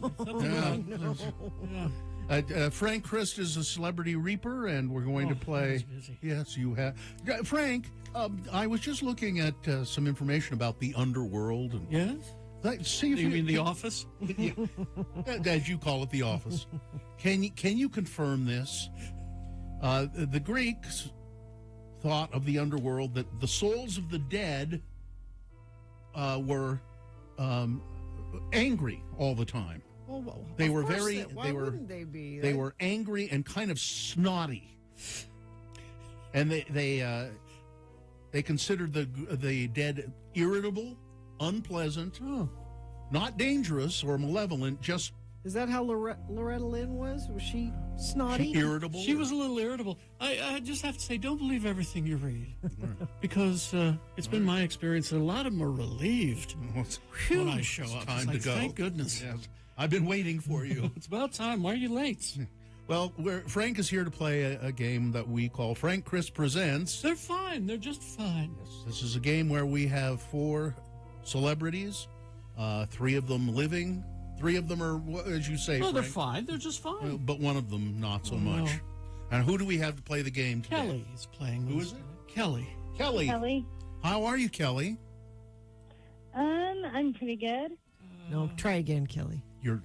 I'm great. No, you're Kelly, you're fine. There You're you just go. fine. I'm fine. I'm just fine. There you go, Kelly. Kelly, we desperately want to give you these Botanical Red Butte Gardens tickets. It's Solving the Mystery of Red Butte Gardens, October 20th through the 30th. Live music, storytellers, and annual Halloween celebration at Red Butte.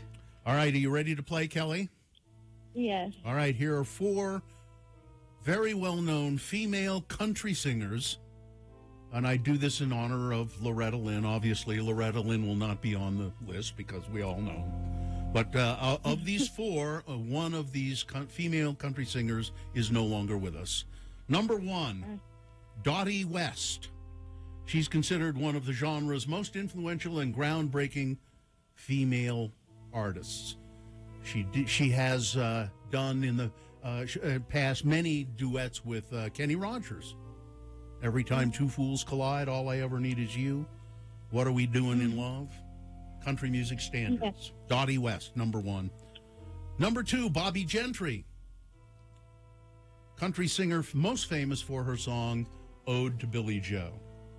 Number 3, Barbara Mandrell. Hit songs like Sleeping Single in a Double Bed, If Loving You Is Wrong, I Don't Want to Be Right, and I Was Country When Country Wasn't Cool. And number 4, Wanda Jackson, among the first women to have a career in rock and roll. In addition to country, she has the nickname the Queen of Rockabilly. So, yes, of those country singers, which one is no longer with us? I think it's Dottie West. You are absolutely correct, Dottie West. Wow. She died in 1991 at the age of 58. I have information here about it. You want to hear it? It's kind of sure. It's a sad story about how Dottie I love our precious celebrity. went. She had a lot of financial problems, and she owed a lot of money to the IRS. And at one point, she ended up just being broke. Why didn't Kenny Rogers help her out? I don't know. Well, somebody did help her out. Kenny Rogers did help her out. Oh. He gave her a car, a Chrysler New Yorker. Gave it to her following the loss of her possessions at an IRS auction. Well, this car stalled in front of the old Belle Meade Theater on Harding Road, and she was scheduled to perform at the Grand Ole Opry, but her car broke down. Her 81-year-old neighbor, George Thaxton, spotted her on the side of the road and offered to drive her to the Opry for her scheduled appearance. She was frantic about being late, and she urged him to speed. Thaxton lost control of his vehicle while exiting at the Opryland exit at a speed of 55 miles an hour. The exit ramp was posted for 25. The car left the ramp, went airborne, struck the central divider. Now, it gets even stranger. After the accident, Thaxton was found to have a blood alcohol level above the legal limit. Now, Dottie West didn't believe that she was badly injured, and she insisted that the paramedics see to Mr. Thaxton before they dealt with her. She said she was fine. She was just fine. Well, she wasn't. No. She had internal injuries, and she had a ruptured spleen and a lacerated liver, and she died the following Monday in the hospital. Wow. I did not know that. Yeah, if she had known, she would have been alive today. The last person she saw, Kenny Rogers. Oh, well, and Kenny. And then you. Oh, wow. Yes. We were both there. Yes. And they stopped using the jingle for that car after that. What a beautiful New Yorker. It's the talk of it. They stopped using it because it just didn't seem Yes. right. Well, now, hang on the line, and we'll tell you how you get your tickets, and congratulations.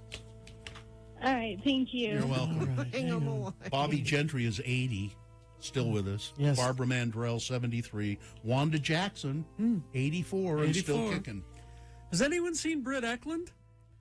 I didn't know Britt was still with us. 80. How about Kevin Cronin from REO Speedwagon?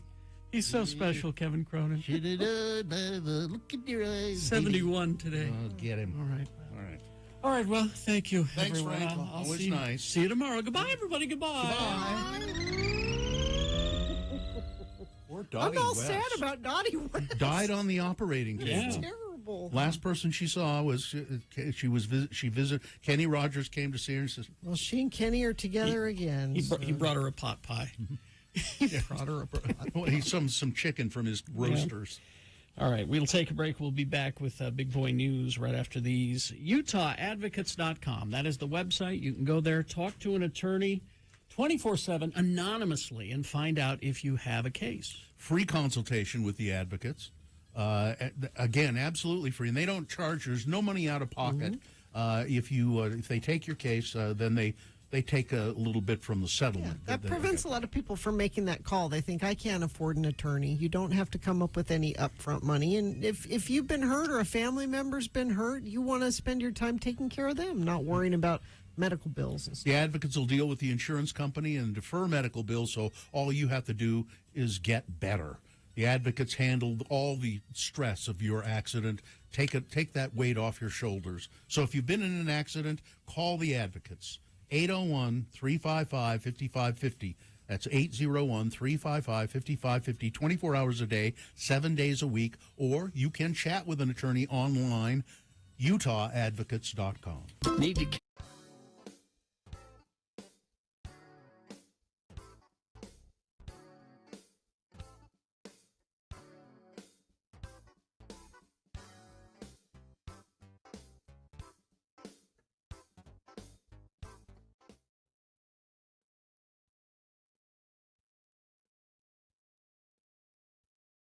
CART Spell it with me now, C-A-R-T.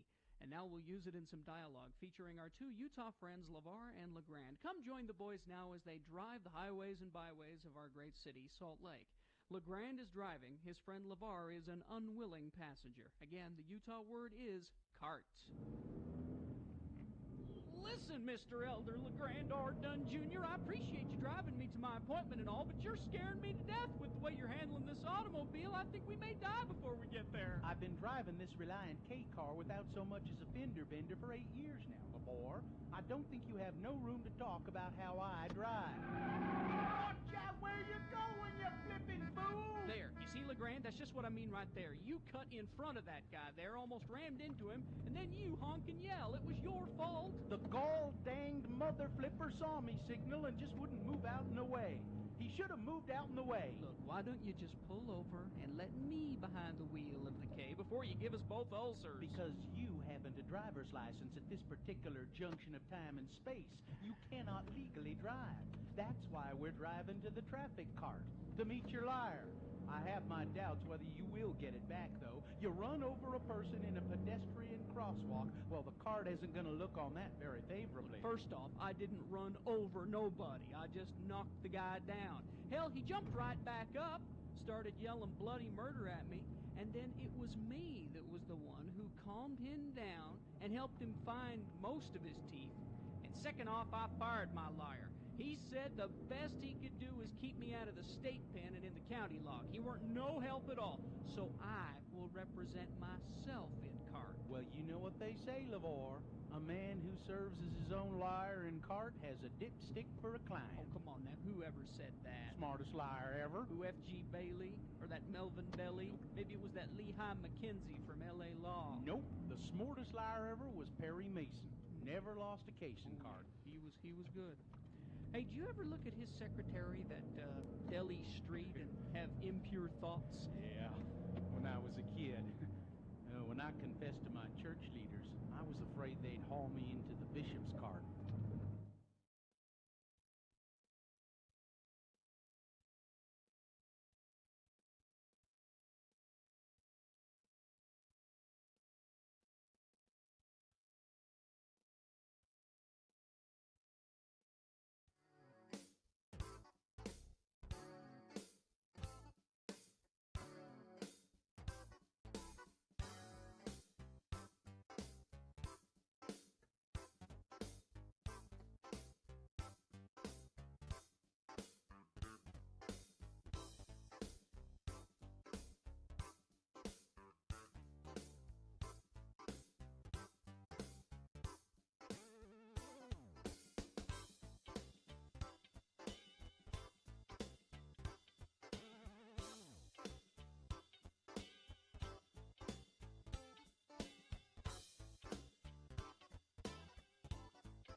Free Big Boy News brought to you by Metro Security is looking for people with drive, ambition, and passion for helping improve the world around them.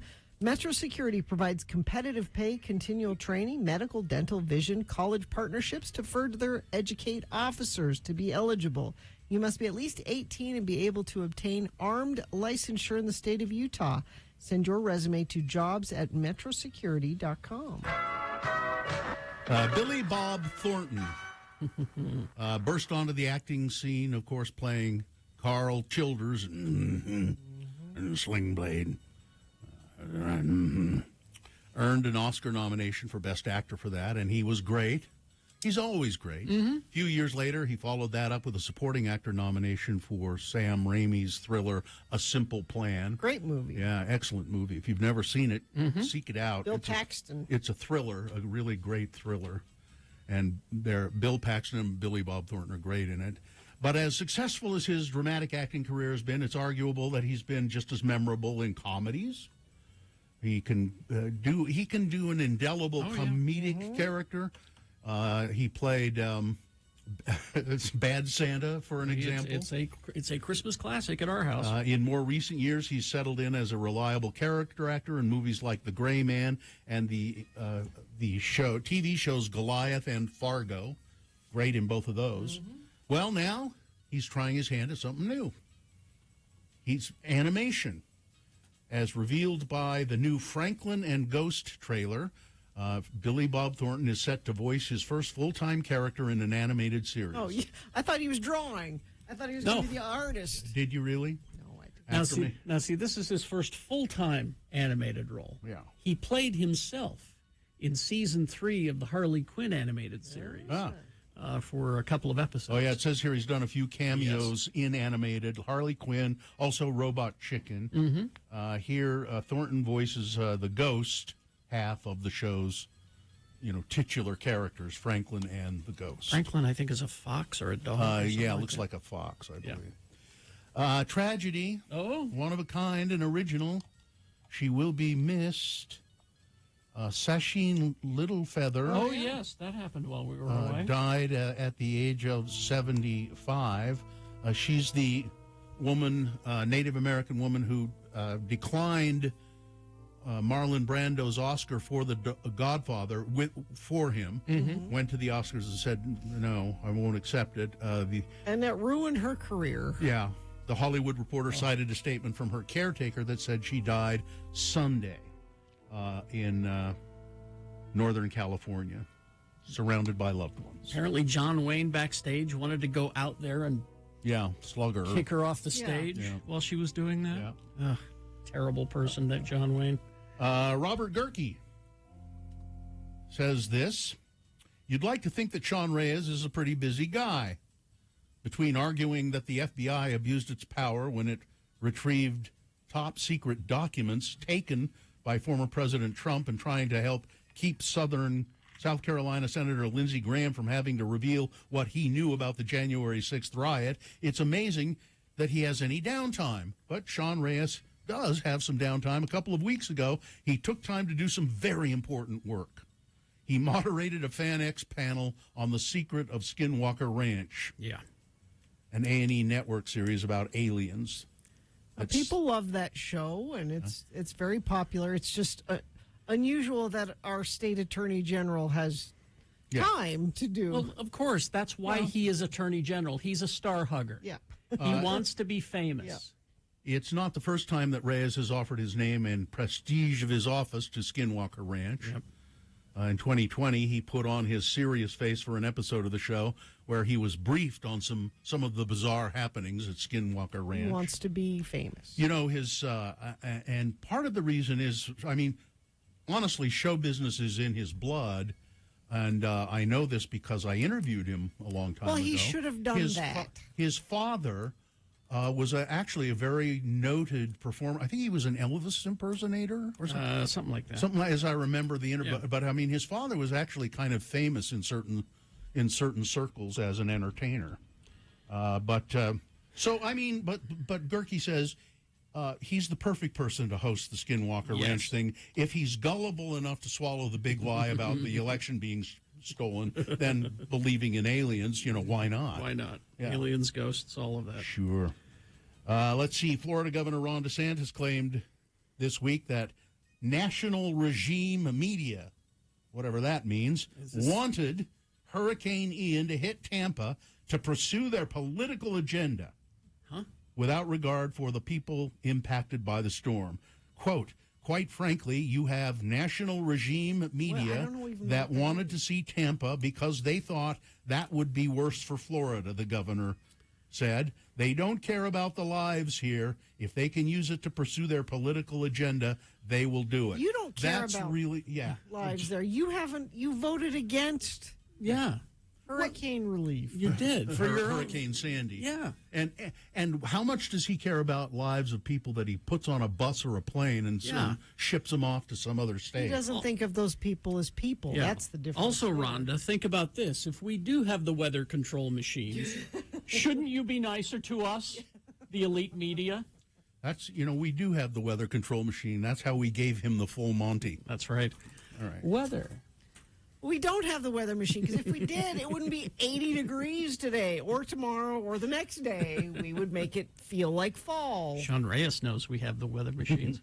Sean, get on that. Why don't you? It doesn't look like things even slightly cool off. Maybe Tuesday.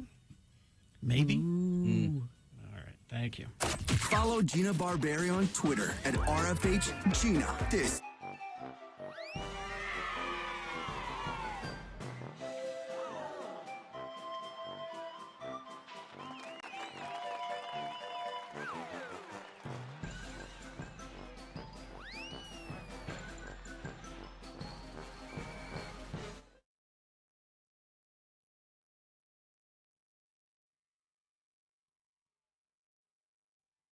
Here's what Kerry Jackson is doing when he's not on the air. Well, Kelly, our session is nearly over. So let's get right down to it. What would you say is your biggest problem? Oh, I'm just a little depressed. I don't know why. Well, perhaps it's something holding over from your childhood. Tell me about something of your memories from your youth. Well, one of the distinct memories I have is when my two older brothers were playing basketball in our room, and Peter went up for a layup into the garbage can. Greg didn't block it, and the ball bounced down into the living room and broke Mom's favorite vase. You know, I told him over and over, Mom always says, don't play ball in the house. Carrie, Yeah? that was an episode of the Brady Bunch. Oh. Okay. I do distinctly remember when we almost had to get rid of my dog Tiger because we thought that my sister was allergic to him, but it turned out just to be Tiger's dog Carrie, shampoo, and so that was also an episode of the Brady Bunch. yeah, that's right. That's right. I do remember when some bullies at school were picking on my little sister because she had a lisp. Brady Bunch, Carrie. Brady Bunch. God, Doctor, you've been right all this time. I have been living in a fantasy world. God, this is so embarrassing. Is there some sort of traumatic event that happened to cause this? I never got over the fact that our maid Alice was married to that butcher Sam. God, I wanted her for my own. Excuse me for just a moment, please. Mrs. Greenlee, could you please send in Mr. Chunga to collect his friend? Kerry's session is now over. Here's what Bill Allred's doing when he's not on the air. God, Kerry, you must have had a rough session in there. Yeah. It's good to get out into the air and walk around, though. Gee, just when I think I have it rough, look at that poor bum in that dumpster across the street. Yeah, I see that guy over there all the time. I think he sleeps in the dumpster. He looks kind of familiar, but I just can't place him. Oh, boy, looks like Kerry and Chunga across the street. Thank God they didn't spot me. Oh, man, there is some really cool stuff in here today. Wow, a tuna can. Oh, cool. I think there's some tuna in it.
Mm, 9:36. I just clicked on this and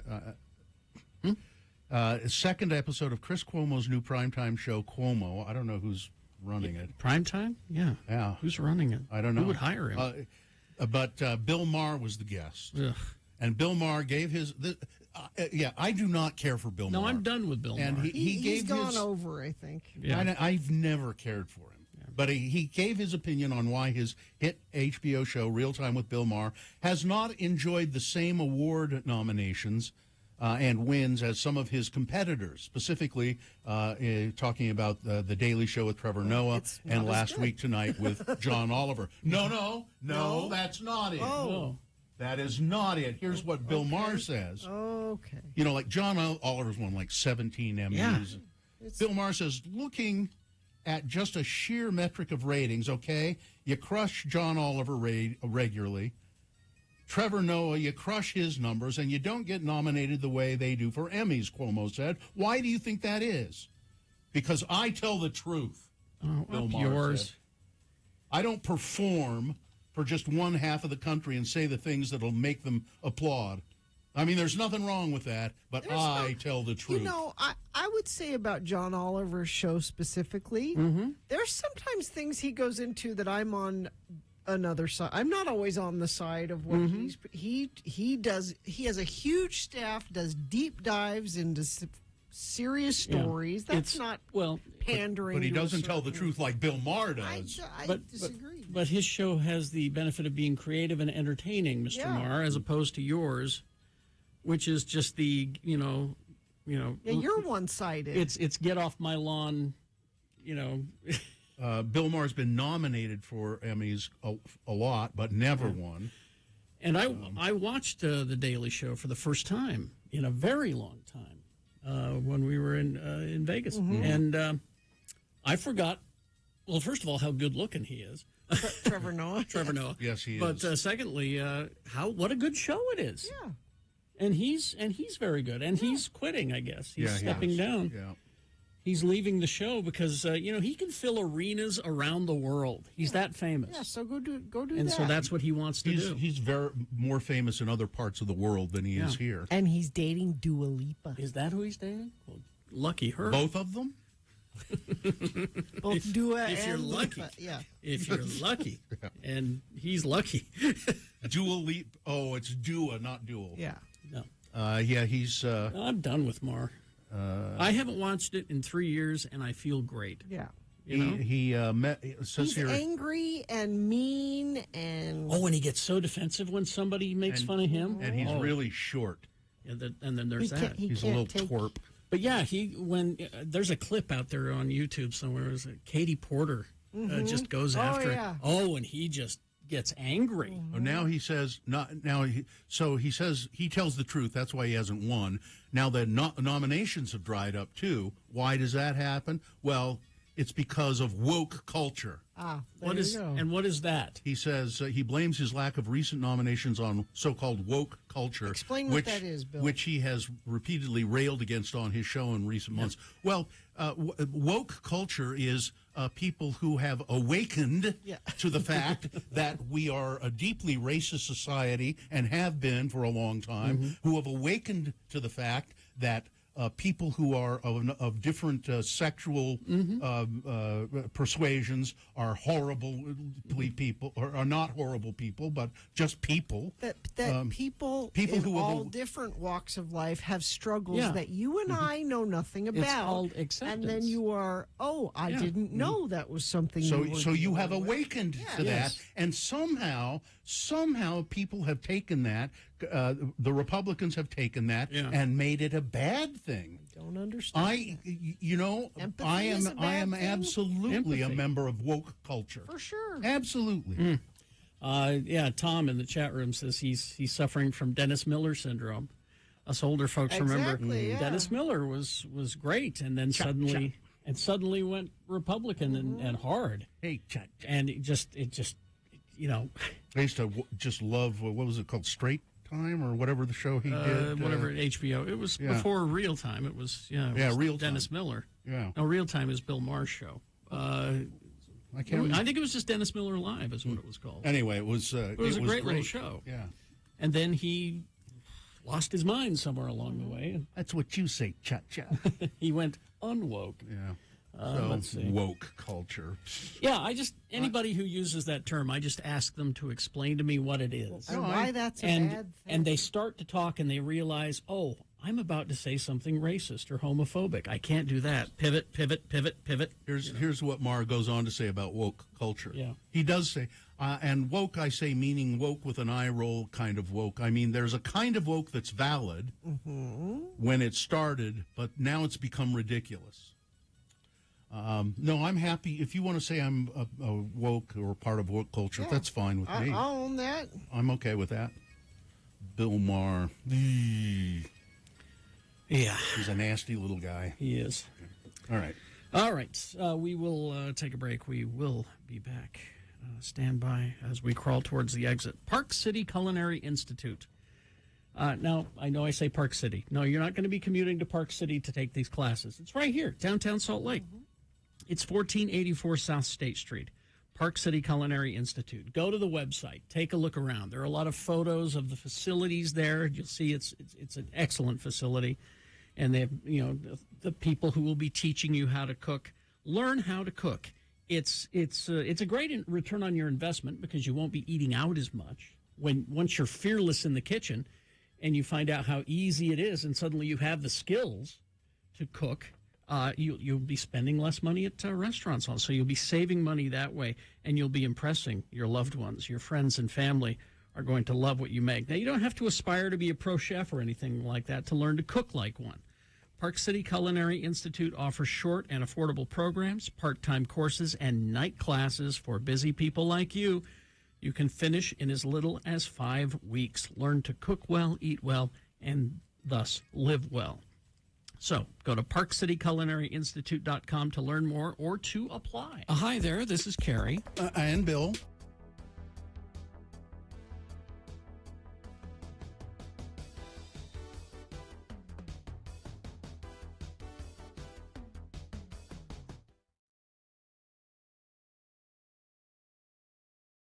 Time once again for one of our new regular features.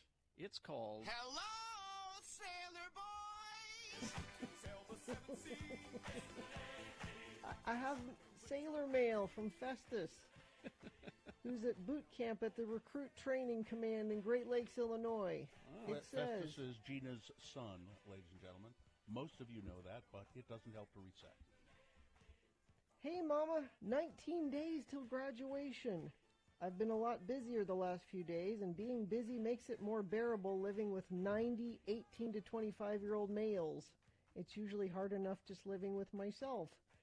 We passed our bunk makeup and personnel inspections almost flawlessly and are currently at the top of our training group. Now wait, so they inspect their bunk, they inspect their makeup, and they have training sessions. I didn't know they wore makeup. Apparently. The camouflage makeup,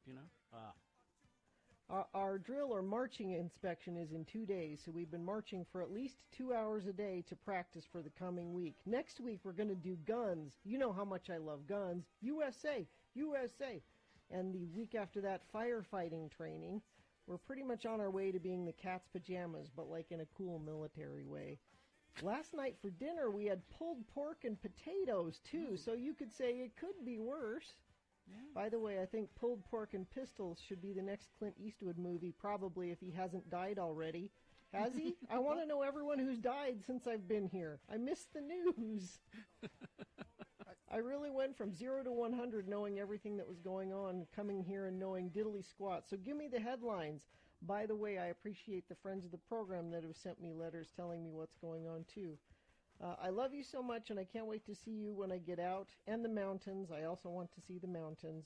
Sorry if you haven't gotten my letters. The Navy's mid-pandemic postal service is not up to par, but I'm getting more of them recently. P.S. I know my handwriting is atrocious, but really, who was expecting any more than that?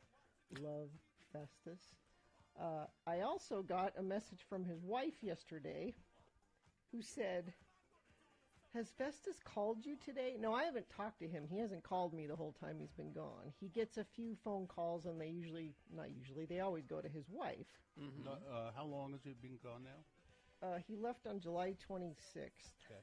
So, I said, "No, he didn't call me today. Why? Is anything wrong?" And she said, "Well, I was driving and I missed his call, and I'm wondering if he called you instead." I said, "No, I didn't hear from him. Let me know," because they have scheduled calls, so you're close to your phone when it's supposed to happen. And she texted me a little while later, and she said, "Well, he was supposed to get a long phone call from me, but someone in his division thought it'd be funny to put shaving cream in somebody else's boot, and so the whole division didn't get their phone calls." Oh, really? Those swabbies, those jacktars. Really? This far in, we're still doing... That's what you do when you sail the seven seas. So, they punished the entire unit? Yes. Because one guy? Yes. Yes, because you are supposed to be as one. I don't want to be that one guy. So I can you saw imagine? Full Metal Jacket. I know how they take it out on you, you know?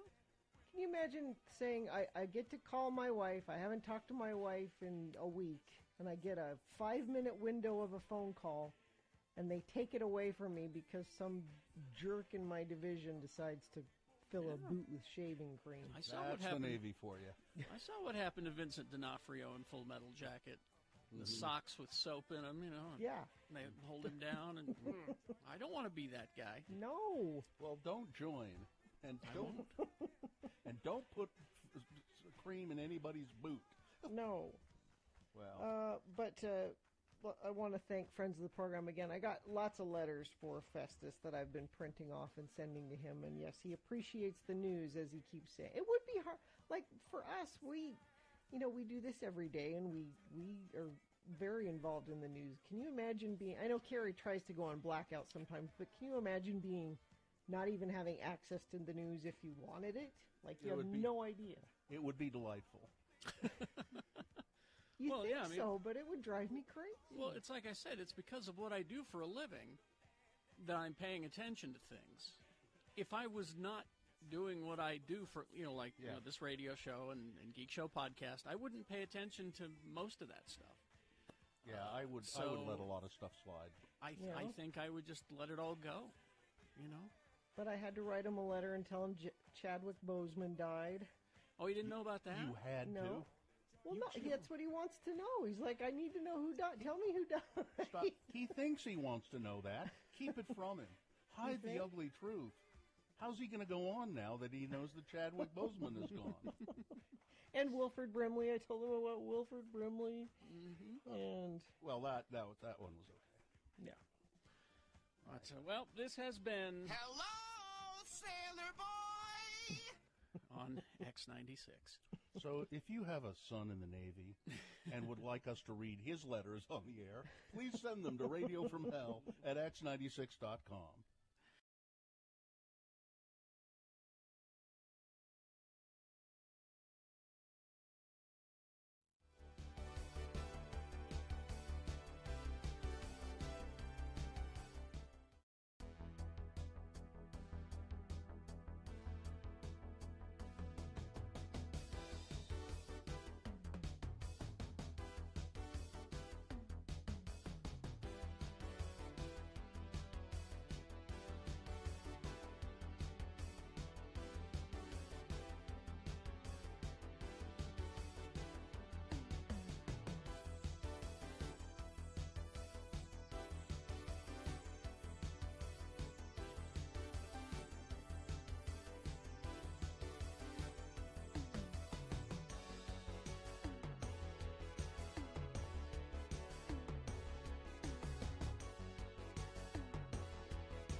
Chili Peppers. You knew that, though. Yeah. Become a nurse in just 32 months. Sorry, Bill. Whatever you're going to say is so important, it's somebody's paying for. Okay. Become a nurse in 32 months at Nightingale College, blending online classes with on-ground supervised field experience, virtual college, actual nursing. Start your nursing journey at nightingale.edu, now accepting enrollments for spring semester. I discovered something really terrific on my little break there. What did you discover? And it's something that probably everybody knows about, but I think it's a wonderful thing, and it's the first time I'd encountered it. Sliced bread. It's bad. It's almost like that. Oh. It's almost like that. Highly caffeinated seltzer. Oh, is that new? I didn't know it existed. Like now, an is energy drink. Is it the seltzer like the White Claw that has alcohol? No alcohol. Oh, okay, so it's just bubbly water. Yeah, bubbly water with lots of caffeine in it, and maybe some of them have a little flavoring in it. Some of them are just no flavor, just bubbly water infused with tons of caffeine. And I was really thirsty, and I also was feeling a little down. I was at a convenience store, a gas station in Escalante. Needed to pick me up? Yeah, and I look and I see this stuff. No, the one I tried was Bubbly Bounce caffeinated water, caffeinated sparkling water, and it was in a big can, and it gave me a little lift. But I'm looking here online. There are others that have even more caffeine. Well, be careful. Highball Energy Caffeinated Sparkling Water. 160 milligrams of caffeine. Comes in several flavors. This is great. I'm all for this. Is that your new morning drink? Coffee first. Mill Creek coffee, of course. But when I need a pick-me-up and I'm thirsty, it was really terrific. You just have a soda. That's caffeinated bubbly water. There's not that. I mean, there's some caffeine. I don't know. Diet Coke, let's see how much it has. Because this highball has like 100, 135, I think, milligrams. 0 calorie, sugar-free, and so... How much caffeine is in Diet Coke? 46 milligrams. Yeah, this is 136 milligrams. Well, maybe that's dangerous. Yeah.